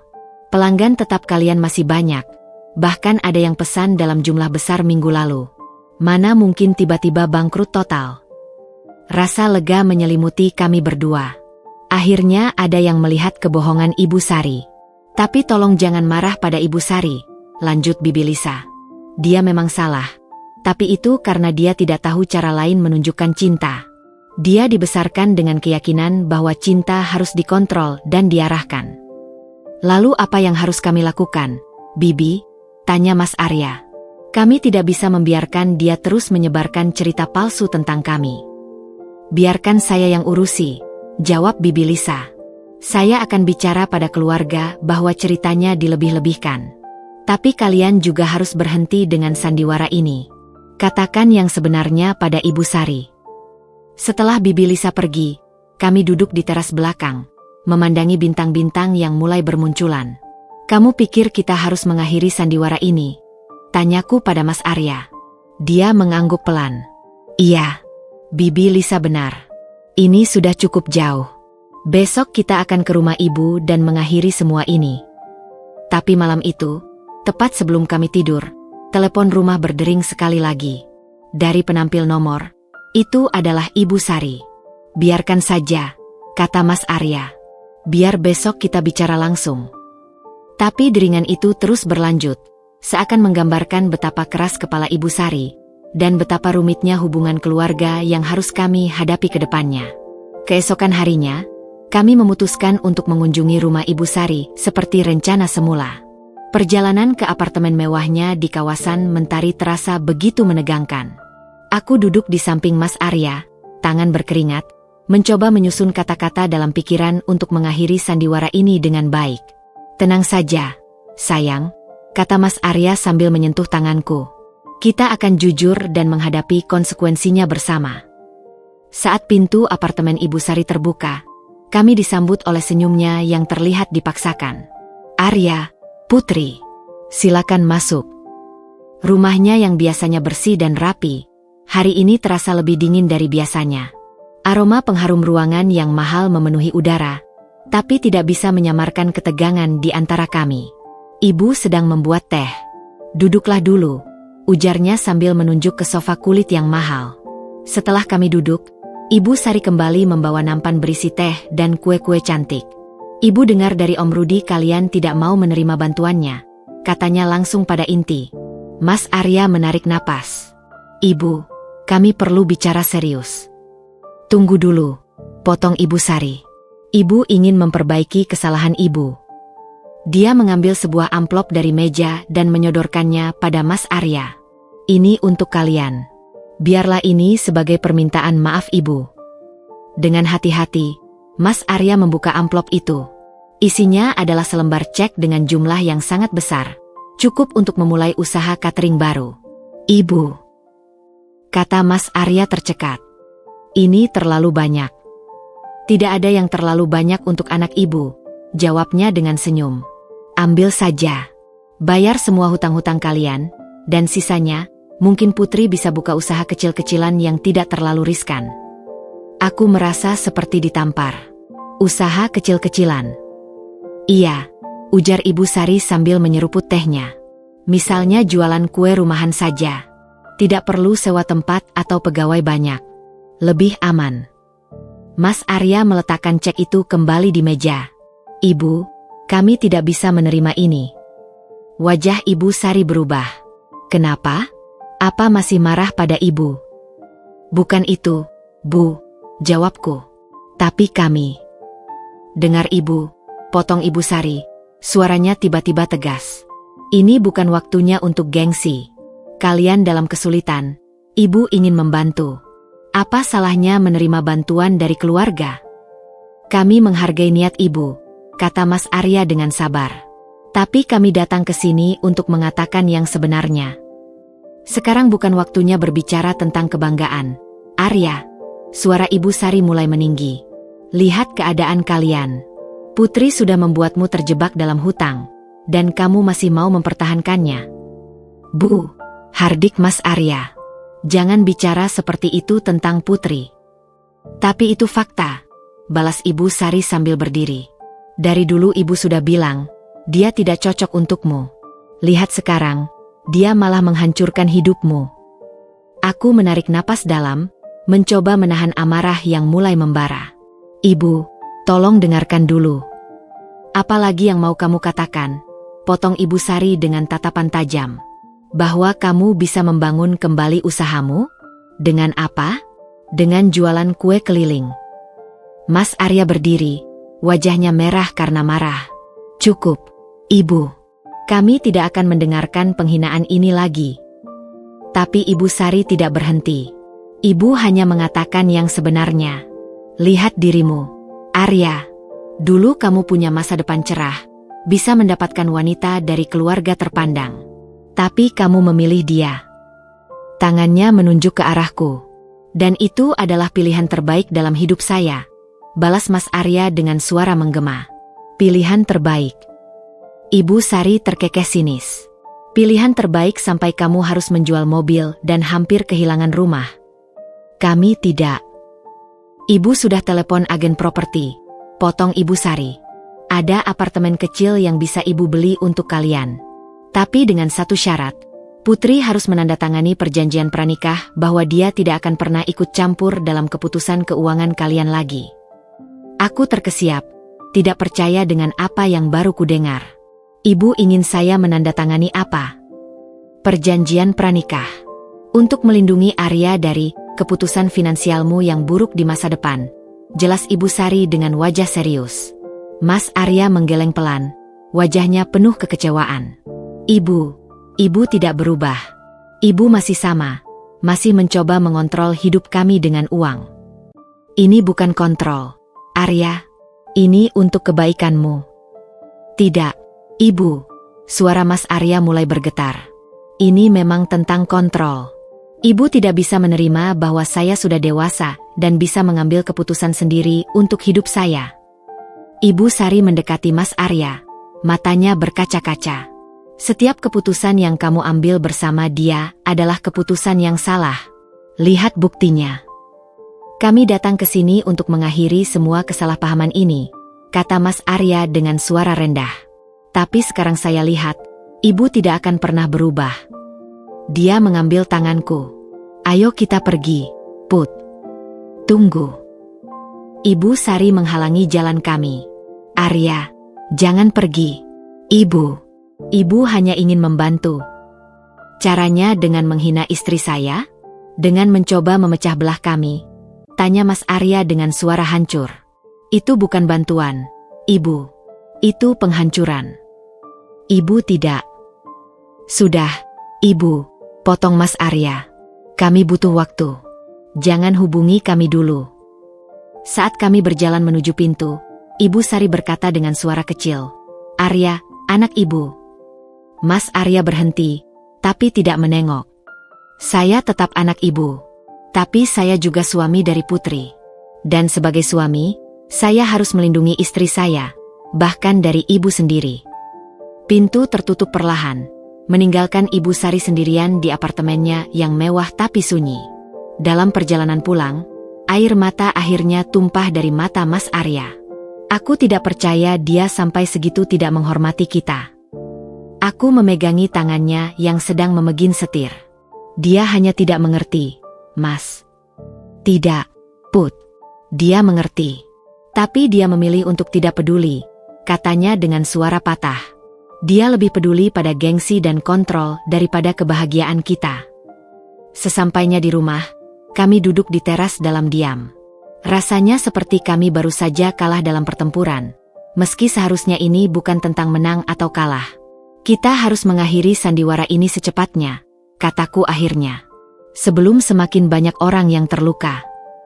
Mas Arya mengangguk. Tapi bagaimana caranya tanpa membuat ibu merasa dipermalukan? Kita undang saja seluruh keluarga besar untuk acara sederhana. Di sana kita akan umumkan bahwa usaha kita sebenarnya baik-baik saja. Dan ibu, tanya Mas Arya. Dia akan marah. Tapi mungkin itu harga yang harus kita bayar untuk mengakhiri semua ini. Malam itu, kami mulai merencanakan acara keluarga. Tapi dalam hati, aku tahu ini bukan akhir dari konflik kami dengan Ibu Sari. Ini mungkin justru awal dari babak baru yang lebih menantang. Tekanan dari Ibu Sari mungkin akan terus berlanjut. Tapi selama kami bersama, kami akan menghadapinya. Bersama. Seminggu setelah pertemuan yang menegangkan dengan Ibu Sari, kami memutuskan untuk fokus pada usaha catering kami yang sesungguhnya. Pagi itu, aku berdiri di dapur produksi yang terletak di belakang rumah kami, mengawasi tim kami yang sedang mempersiapkan pesanan untuk acara perusahaan besar. "Bu Put, untuk menu vegetarian kita tambahkan opsi bebas gluten?" tanya Sari, asisten manajer kami yang cekatan. Aku mengangguk sambil mengecek daftar pesanan. "Iya, dan pastikan kita beri label yang jelas. Kliennya sangat ketat dengan dietary restriction." Mas Arya masuk ke dapur dengan segelas kopi untukku. Pesanan untuk PT Global hari ini besar sekali. Mereka memesan untuk 500 orang. Dan mereka mau tasting untuk kontrak bulan depan, tambahku sambil menerima kopi itu. Ini bisa jadi kerjasama jangka panjang yang kita tunggu-tunggu. Senyum Mas Arya mengembang. "Lihat, usaha kita justru sedang naik daun, bukan bangkrut seperti sandiwara kita." Namun, senyum kami pudar ketika telepon kantor berdering. Dari ekspresion wajah Mas Arya, aku tahu itu Ibu Sari lagi. Dia tanya apakah kita butuh bantuan untuk bayar gaji karyawan. Bisiknya setelah menutup telepon. Katanya dia tahu kita sedang kesulitan bayar pegawai. Aku menghela napas. Sudah kubilang kita harus mengakhiri sandiwara ini. Tapi bagaimana caranya tanpa membuatnya malu? Tanya Mas Arya seperti sudah menjadi lagu lama. "Kadang, yang benar harus dilakukan meski menyakitkan," jawabku sambil kembali fokus pada daftar pesanan. Siang hari, saat kami sedang meeting dengan tim marketing, Sandra tiba-tiba muncul. "Kak, ibu tadi menelepon aku. Dia mau datang ke sini," katanya dengan wajah khawatir. "Kapan?" tanya Mas Arya. "Sekarang." Dia bilang mau lihat langsung kehancuran usaha kalian. Persis seperti yang dikatakan Sandra, 15 menit kemudian Ibu Sari sudah berdiri di depan dapur produksi kami. Wajahnya menunjukkan ekspresi kaget melihat aktivitas yang ramai dan sibuk. "Arya, apa yang terjadi di sini?" tanyanya, matanya menyapu ruangan yang dipenuhi karyawan yang sedang bekerja dengan cekatan. "Kami sedang mempersiapkan pesanan, Bu," jawab Mas Arya dengan tenang.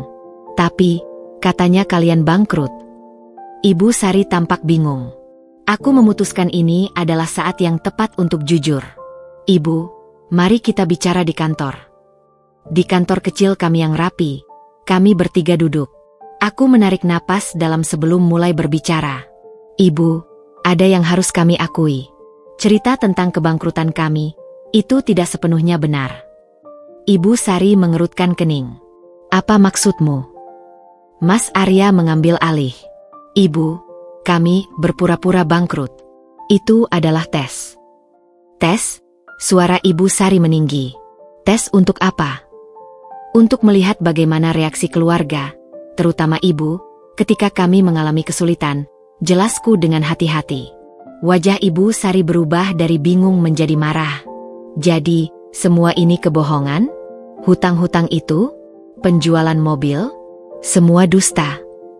"Ya, Bu," akui Mas Arya. "Kami minta maaf telah berbohong. Tapi kami perlu tahu." "Perlu tahu apa?" bentak Ibu Sari sambil berdiri. "Bahwa ibu akan menawarkan bantuan? Bahwa ibu akan khawatir pada anak sendiri?" Kami perlu tahu apakah ibu akan mendukung kami meski dalam kesulitan. Jawabku dengan suara tegas. Dan yang kami dapatkan adalah ibu justru menyuruh Mas Arya menceraikan saya. Ibu Sari terdiam sejenak, tapi kemudian wajahnya memerah. Jadi ini semua sandiwara? Ibu dibuat khawatir, dibuat stres, sampai tidak bisa tidur. Semua hanya untuk tes? Ibu, kami. Jangan bilang apa-apa, potongnya dengan suara menggema. Kalian berdua tidak tahu diri. Ibu yang selalu ingin membantu, malah dikerjai seperti ini. Dia berjalan mondar-mandir di ruangan kecil itu. Selama ini ibu pikir kalian dalam kesulitan. Ibu tidak makan tidak tidur, mencoba mencari cara membantu. Dan sekarang kalian bilang ini hanya sandiwara. Tapi ibu tidak membantu dengan cara yang benar, kata Mas Arya dengan suara rendah. Ibu malah mencoba memecah belah kami. Itu karena ibu mengira Putri telah menghancurkan hidupmu. Tidak pernah, bantah Mas Arya. Dia justru membangun hidup saya. Lihat sekeliling. Ibu, usaha ini berkembang berkat kerja keras Putri. Ibu Sari berhenti, matanya melihat sekeliling kantor yang penuh dengan piagam penghargaan dan foto-foto klien besar yang pernah kami layani. Jadi, semua ini hanya akal-akalan kalian untuk mempermalukan ibu. Bukan untuk mempermalukan ibu, sanggahku. Tapi untuk membuktikan bahwa cinta seharusnya tidak bersyarat. Bahwa keluarga seharusnya saling mendukung dalam susah dan senang. Ibu Sari tertawa pahit. Dan kalian pikir dengan kebohongan ini, kalian sudah membuktikan sesuatu? Yang kalian buktikan adalah bahwa kalian bisa membohongi orang yang menyayangi kalian. Dia mengambil tasnya. Ibu tidak mau bicara dengan kalian berdua lagi. Kalian sudah melukai ibu terlalu dalam. Saat dia hendak pergi, Mat Arya berdiri menghalangi. Ibu, kami minta maaf telah berbohong. Tapi ibu juga harus introspeksi diri. Mengapa ibu dengan mudah menyuruh saya menceraikan istri saya? Mengapa uang dan status lebih penting dari kebahagiaan saya? Ibu Sari menatapnya dengan mata berkaca-kaca. Karena ibu ingin yang terbaik untukmu. Yang terbaik untuk saya adalah Putri, jawab Mas Arya dengan tegas. Dan jika ibu benar-benar mencintai saya, ibu akan menerima pilihan saya. Setelah ibu Sari pergi, kami duduk dalam keheningan. Rasanya seperti kami baru saja melepaskan bom yang meledakkan segala sesuatu. Apakah kita melakukan kesalahan? Tanyaku pelan. Mas Arya menggeleng. Kesalahan kita adalah memulai dengan kebohongan. Tapi tujuannya benar. Kita sekarang tahu di mana kita berdiri. Malam itu, sambil menyelesaikan pesanan untuk keesokan hari, kami menerima telepon dari Bibi Lisa. Arya, ibu dengar dari Sandra tentang konflik kalian dengan Ibu Sari. Katanya, Bibi, kami. Tidak perlu menjelaskan, potong Bibi Lisa. Saya mengerti alasan kalian. Tapi sekarang, beri ibu waktu. Dia perlu memproses semua ini. Apakah kami terlalu keras? Tanyaku. Kadang-kadang, kebenaran memang menyakitkan, jawab Bibi Lisa. Tapi lebih baik daripada terus hidup dalam kepalsuan. Setelah menutup telepon, kami kembali bekerja. Meski hati berat, kami tahu usaha yang sesungguhnya harus terus berjalan. Dan hubungan dengan Ibu Sari, itu adalah usaha lain yang membutuhkan perhatian dan perbaikan, dengan kejujuran sebagai fondasinya. 2 minggu telah berlalu sejak konfrontasi terakhir kami dengan Ibu Sari. Suasana antara kami masih tegang, tanpa satupun telepon atau kunjungan darinya. Meskipun demikian, kehidupan dan usaha kami terus berjalan. Justru, dalam kesunyian itu, bisnis catering kami semakin berkembang pesat. Suatu sore, saat kami sedang menyusun menu baru, telepon dari Sandra membuat kami terkejut. Kak, ibu mau mengadakan acara keluarga besar minggu depan, kata Sandra dengan suara yang berhati-hati. Dia minta kalian datang. Mas Arya mengerutkan kening. Acara apa? Dan kenapa tiba-tiba? Katanya untuk merayakan ulang tahun pernikahan orang tua yang ke-40. Tapi, ada yang aneh. Dia bilang kalian harus datang, tidak boleh menolak. Aku dan Mas Arya saling memandang. Kamu pikir ini jebakan? Tanyaku pelan. Bisa jadi, Jawab Mas Arya sambil kembali berbicara pada Sandra. Ibu bilang apa-apa tentang kami. Dia bilang, semua keluarga sudah tahu tentang kebangkrutan kalian. Dan dia ingin menunjukkan bahwa keluarga harus saling mendukung di saat sulit. Aku merasa tidak enak. Jadi dia masih berpura-pura percaya pada sandiwara kita. Sepertinya iya, jawab Sandra. Atau mungkin ini caranya untuk mempermalukan kalian di depan keluarga. Setelah diskusi panjang, kami memutuskan untuk hadir. Kita harus menghadapi ini, kata Mas Arya. Dan mungkin ini kesempatan kita untuk mengakhiri semua kebohongan ini sekali untuk selamanya. Hari acara tiba. Kami berdiri di depan rumah besar Ibu Sari, dengan perasaan campur aduk. Aku memegang nampan berisi makanan yang kumasak sendiri, beberapa hidangan andalan dari usaha catering kami. Tenang saja, bisik Mas Arya sambil memegang tanganku. Apapun yang terjadi, kita melalui ini bersama. Saat pintu terbuka, kami disambut oleh keramaian keluarga besar yang sudah berkumpul. Banyak yang langsung menatap kami dengan ekspresi campuran. Ada yang simpatik, ada yang penasaran, dan beberapa tampak menghindari kontak mata. Putri, Arya, kalian datang, sapa Ibu Sari dengan senyum lebar yang terasa dipaksakan. Dia memeluk Mas Arya erat, tapi hanya mengangguk padaku. Selamat ulang tahun pernikahan, Bu, ucapku sambil menyerahkan nampan makanan. Oh, terima kasih, katanya dengan acuh. Taruh saja di meja dapur. Tapi mungkin tidak usah dicampur dengan makanan lain.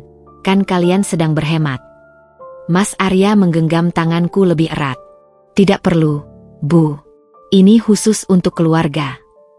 Kami bergabung dengan kerumunan. Beberapa bibi dan sepupu mendekati kami dengan wajah prihatin. Arya, dengar-dengar usahamu sedang tidak baik? Tanya Om Rudi dengan suara rendah. Sebelum Mas Arya sempat menjawab, Ibu Sari sudah mendekat. Iya, sedang mengalami kesulitan. Tapi keluarga harus saling membantu, kan? Katanya sambil menepuk punggung Mas Arya. Saat makan siang disajikan, kami semua duduk di meja panjang yang indah.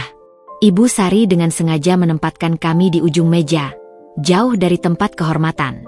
Putri, jangan ambil terlalu banyak, bisiknya saat aku mengambil makanan. Kan kalian sedang berhemat, makannya yang sederhana saja.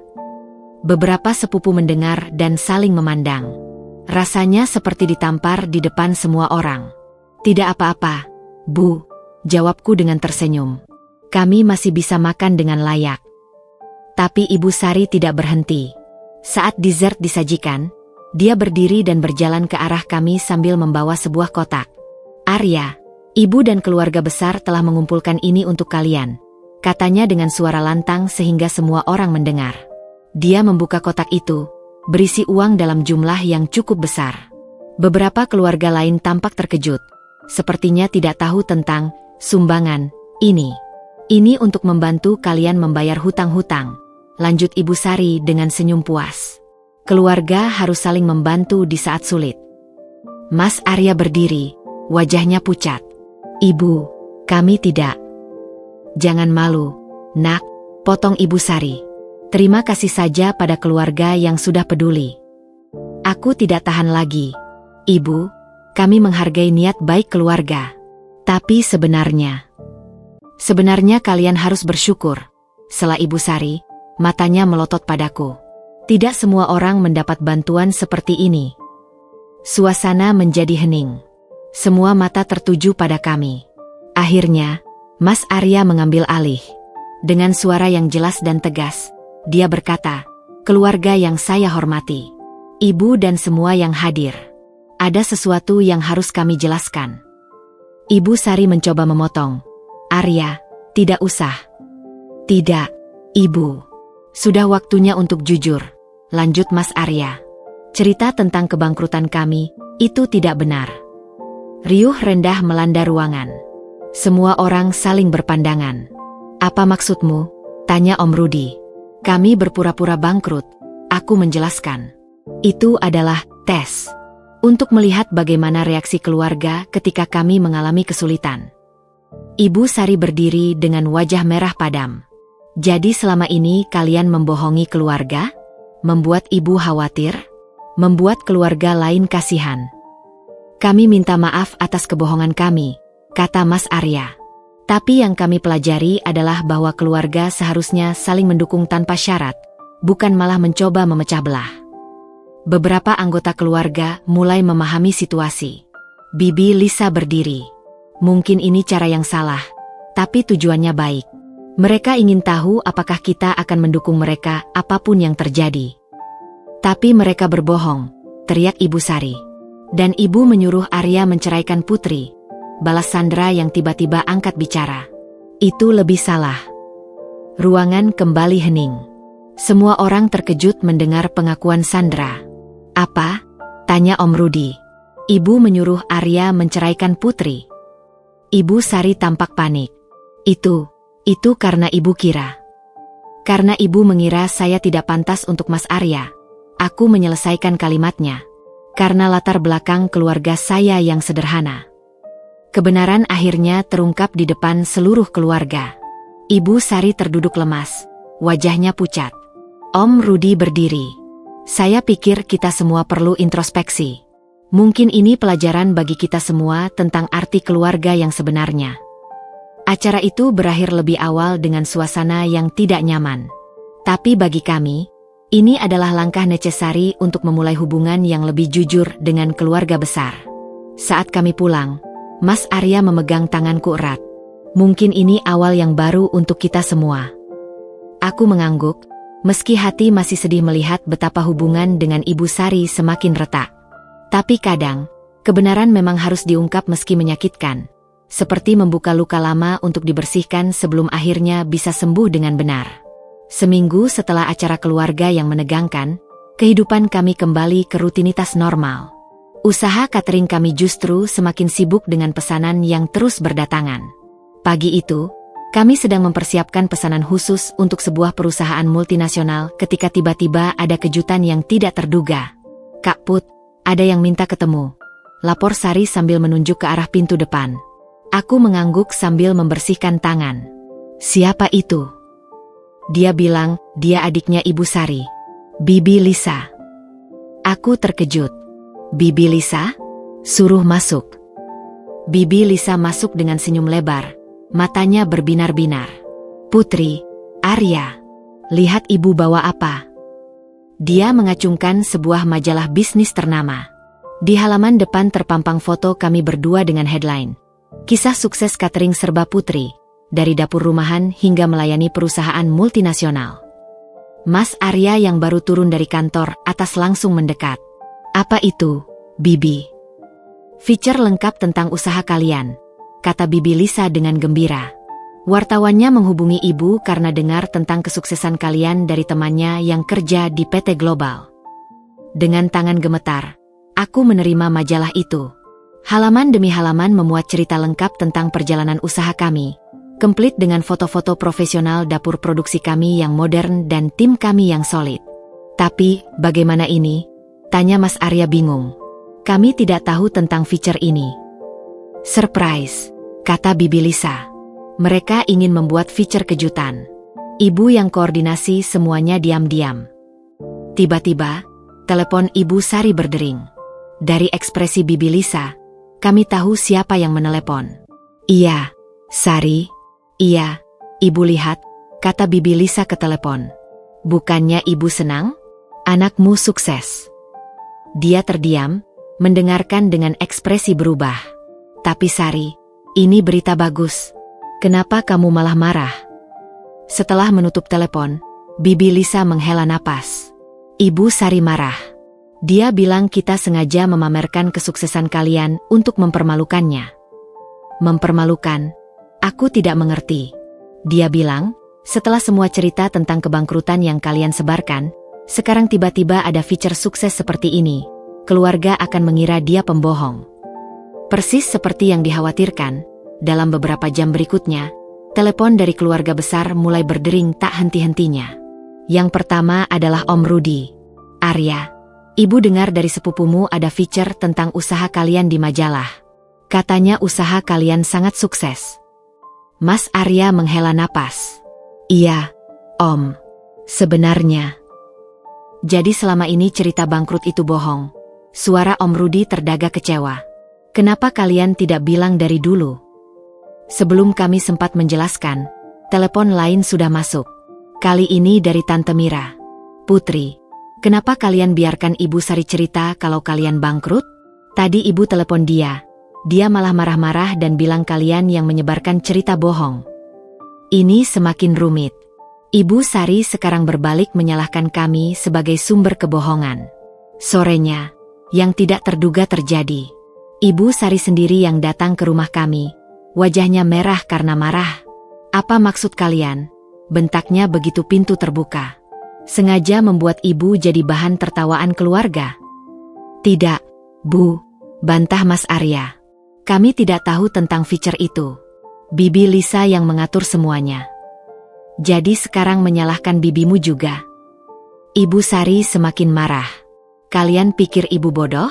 Ini pasti rencana kalian dari awal. Mempermalukan ibu di depan keluarga besar. Bu, dengarkan dulu. Aku mencoba menenangkan. Diam, hardiknya. Ibu sudah muak dengan kebohongan kalian. Pertama berpura-pura bangkrut. Sekarang diam-diam dapat feature di majalah. Kalian ingin keluarga mengira ibu gila yang membesar-besarkan cerita. Tiba-tiba, sebuah suara dari belakang kami membuat semua terkejut. Saudari, cukup. Bibi Lisa berdiri di sana. Wajahnya serius. Aku yang minta maaf, Sari. Aku yang mengatur feature ini tanpa bilang siapa-siapa. Ibu Sari terkesiap. Lisa? Kamu juga ikut membohongi ibu.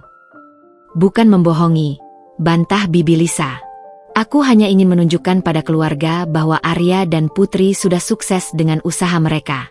Bahwa pilihan Arya tidak salah. Tapi kenapa tidak bilang pada ibu? Suara Ibu Sari mulai bergetar. Karena aku tahu kamu akan berusaha menggagalkannya.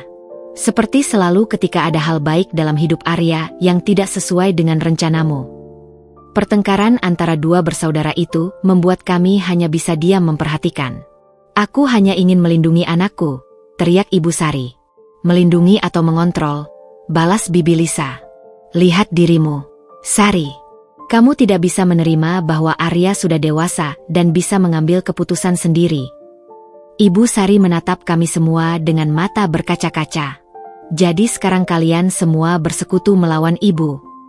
Tidak ada yang melawan ibu, kata Mas Arya dengan suara lembut. Kami hanya ingin ibu menerima kami apa adanya. Tapi Ibu Sari sudah tidak mendengar. Dia mengangkat tangan, wajahnya hancur. Sudah, ibu mengerti. Ibu yang salah. Ibu yang selalu salah. Dia berbalik dan berjalan pergi dengan langkah gontai. Bibi Lisa mencoba mengejar, tapi Mas Arya menghentikannya. Biarkan saja. Bibi, biarkan dia merenung. Malam itu, kami duduk berdua di teras, memandangi bintang-bintang.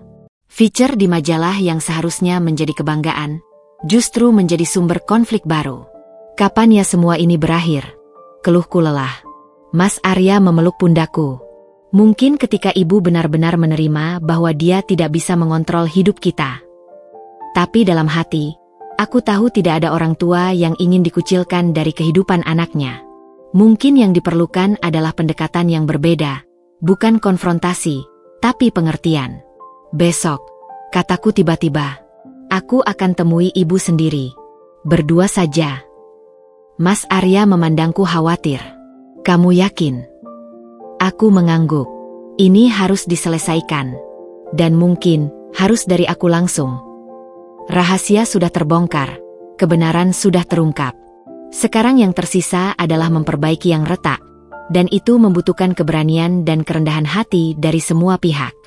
Keesokan harinya, dengan hati berdebar-debar, aku berdiri di depan apartemen Ibu Sari. Tanganku memegang erat naskah feature dari majalah itu dan sebuah kotak berisi kue kesukaannya. Mas Arya sempat menawarkan untuk menemaniku, tapi aku menolak. Ini harus kulakukan sendiri. Saat pintu terbuka, Ibu Sari tampak terkejut melihatku. Kau sendirian? Tanyanya dengan tatapan curiga. Iya, Bu. Bisa kita bicara? Dia memandangiku sejenak, lalu membuka pintu lebar-lebar. Silakan. Apartemennya terasa lebih sunyi dari biasanya. Dia mempersilakan aku duduk di sofa, sementara dia sendiri duduk di kursi tunggal di seberangku, menjaga jarak. "Apa yang kau inginkan?" tanyanya langsung pada inti. Aku meletakkan naskah feature majalah itu di meja. "Saya datang untuk menjelaskan tentang ini, Bu. Kami benar-benar tidak tahu tentang feature ini sebelumnya." Ibu Sari menyeringai. "Dan kau harap ibu percaya?" "Ini bukan tentang percaya atau tidak, Bu. Tapi tentang memberi kami kesempatan untuk jujur." Aku mengambil napas dalam. "Dan saya juga datang untuk minta maaf." Dia terkejut. "Maaf untuk apa?" "Untuk semua kebohongan yang kami lakukan. Untuk sandiwara bangkrut itu. Itu tidak benar, dan itu menyakiti ibu." Ibu Sari diam sejenak, matanya menatapku tajam. "Kenapa sekarang kau baru datang? Setelah semuanya hancur?" "Karena saya menyadari bahwa tidak peduli apa alasannya, berbohong tetap salah. Dan saya ingin memperbaiki hubungan kita." Dia menghela napas, berdiri dan berjalan ke jendela. "Hubungan kita? Dari awal memang tidak pernah ada hubungan, Putri." Kalimat itu menyakitkan, tapi aku tetap berusaha kuat. "Saya tidak percaya itu, Bu. Di suatu tempat di hati ibu, pasti ada sedikit perasaan untuk menerima saya sebagai menantu." Dia berbalik, wajahnya keras. "Kau pikir dengan mudahnya minta maaf, semua akan beres?" Ibu tidak bisa tidur berminggu-minggu karena khawatir. Ibu harus mendengar cercaan keluarga karena dianggap pembohong. Aku tahu, dan saya menyesal. "Tidak, kau tidak tahu," potongnya dengan suara meninggi. "Kau tidak tahu bagaimana rasanya menjadi bahan gunjingan." Keluarga berpikir ibu sudah pikun karena cerita yang berbeda-beda. Dia mulai berjalan mondar-mandir. Pertama ibu cerita kalian bangkrut, lalu tiba-tiba ada feature sukses di majalah. Keluarga berpikir ibu yang gila. "Ibu, kami akan jelaskan pada keluarga." "Sudah," teriaknya tiba-tiba. "Cukup. Ibu lelah dengan semua drama ini. Lebih baik kita putus hubungan saja." Aku terkesiap. Ibu tidak bisa berkata begitu. "Kenapa tidak? Kalian jelas tidak membutuhkan ibu. Kalian punya kehidupan sempurna tanpa ibu." Dia mendekatiku, matanya penuh air mata yang ditahan. "Dari dulu ibu hanya ingin yang terbaik untuk Arya. Dan kau telah mengambilnya dariku." "Saya tidak mengambil siapapun dari ibu," bantahku lembut. "Saya hanya mencintainya, seperti ibu mencintainya." "Tapi kau tidak pantas untuknya," ledaknya. "Lihat latar belakangmu, keluargamu. Apa kau pikir ibu tidak tahu ayahmu hanya sopir? Ibumu penjaga warung." Dadaku sesak mendengar kata-katanya. Jadi selama ini, ibu memandang rendah keluarga saya. "Jangan berpura-pura terkejut. Kau tahu dari awal ibu tidak setuju dengan pernikahan ini." Aku berdiri, menahan amarah yang mulai membara. "Dan ibu pikir dengan uang dan status, ibu bisa membeli kebahagiaan untuk Mas Arya? Lebih baik daripada hidup melarat bersamamu." Kata "melarat" itu sekali lagi seperti tamparan. Tapi kali ini, aku tidak menangis. Sebaliknya, aku merasa sesuatu dalam diriku berubah. "Baiklah, Bu," kataku dengan suara tenang yang mengejutkan bahkan diriku sendiri. "Jika ibu merasa saya tidak pantas, itu hak ibu. Tapi izinkan saya mengatakan sesuatu sebelum saya pergi." Aku mengambil tas dan berdiri tegak. Keluarga saya mungkin sederhana, tapi mereka mengajarkan saya untuk jujur dan bekerja keras. Mereka tidak mengajarkan saya untuk menilai orang dari hartanya. Ibu Sari tampak terkejut dengan ketegasanku. "Dan tentang Mas Arya?" Lanjutku, "Saya tidak perlu membeli cintanya dengan uang atau status. Karena cinta yang sebenarnya tidak diperjualbelikan." Aku berjalan ke pintu, lalu berbalik sekali lagi. "Saya akan selalu menghormati ibu sebagai ibu dari suami saya. Tapi saya tidak akan lagi membiarkan ibu merendahkan saya atau keluarga saya." Saat aku membuka pintu, Ibu Sari berkata dengan suara kecil, "Arya, dia akan memilihmu." Aku berhenti, tapi tidak menengok. Itu karena kami memilih satu sama lain setiap hari, Bu. Bukan karena paksaan, tapi karena cinta. Pintu tertutup perlahan, meninggalkan Ibu Sari sendirian dengan pemikiran-pemikirannya. Dalam perjalanan pulang, air mata akhirnya tumpah. Bukan karena sakit hati, tapi karena kelegaan. Akhirnya aku mengatakan semua yang selama ini ingin kukatakan. Sesampainya di rumah, Mas Arya langsung menghampisiku. Bagaimana? Apa ibu menerimamu? Aku menggeleng, memeluknya erat. Tidak. Tapi aku sudah mengatakan yang harus kukatakan. Sekarang terserah dia. Malam itu, kami dapat telepon dari Bibi Lisa. Putri, ibu dengar dari tetangga Ibu Sari kalau ada suara teriakan tadi siang. Apa yang terjadi? Dengan suara bergetar, aku menceritakan semua yang terjadi. Bibi Lisa menghela napas. Dia memang keras kepala. Tapi jangan menyerah.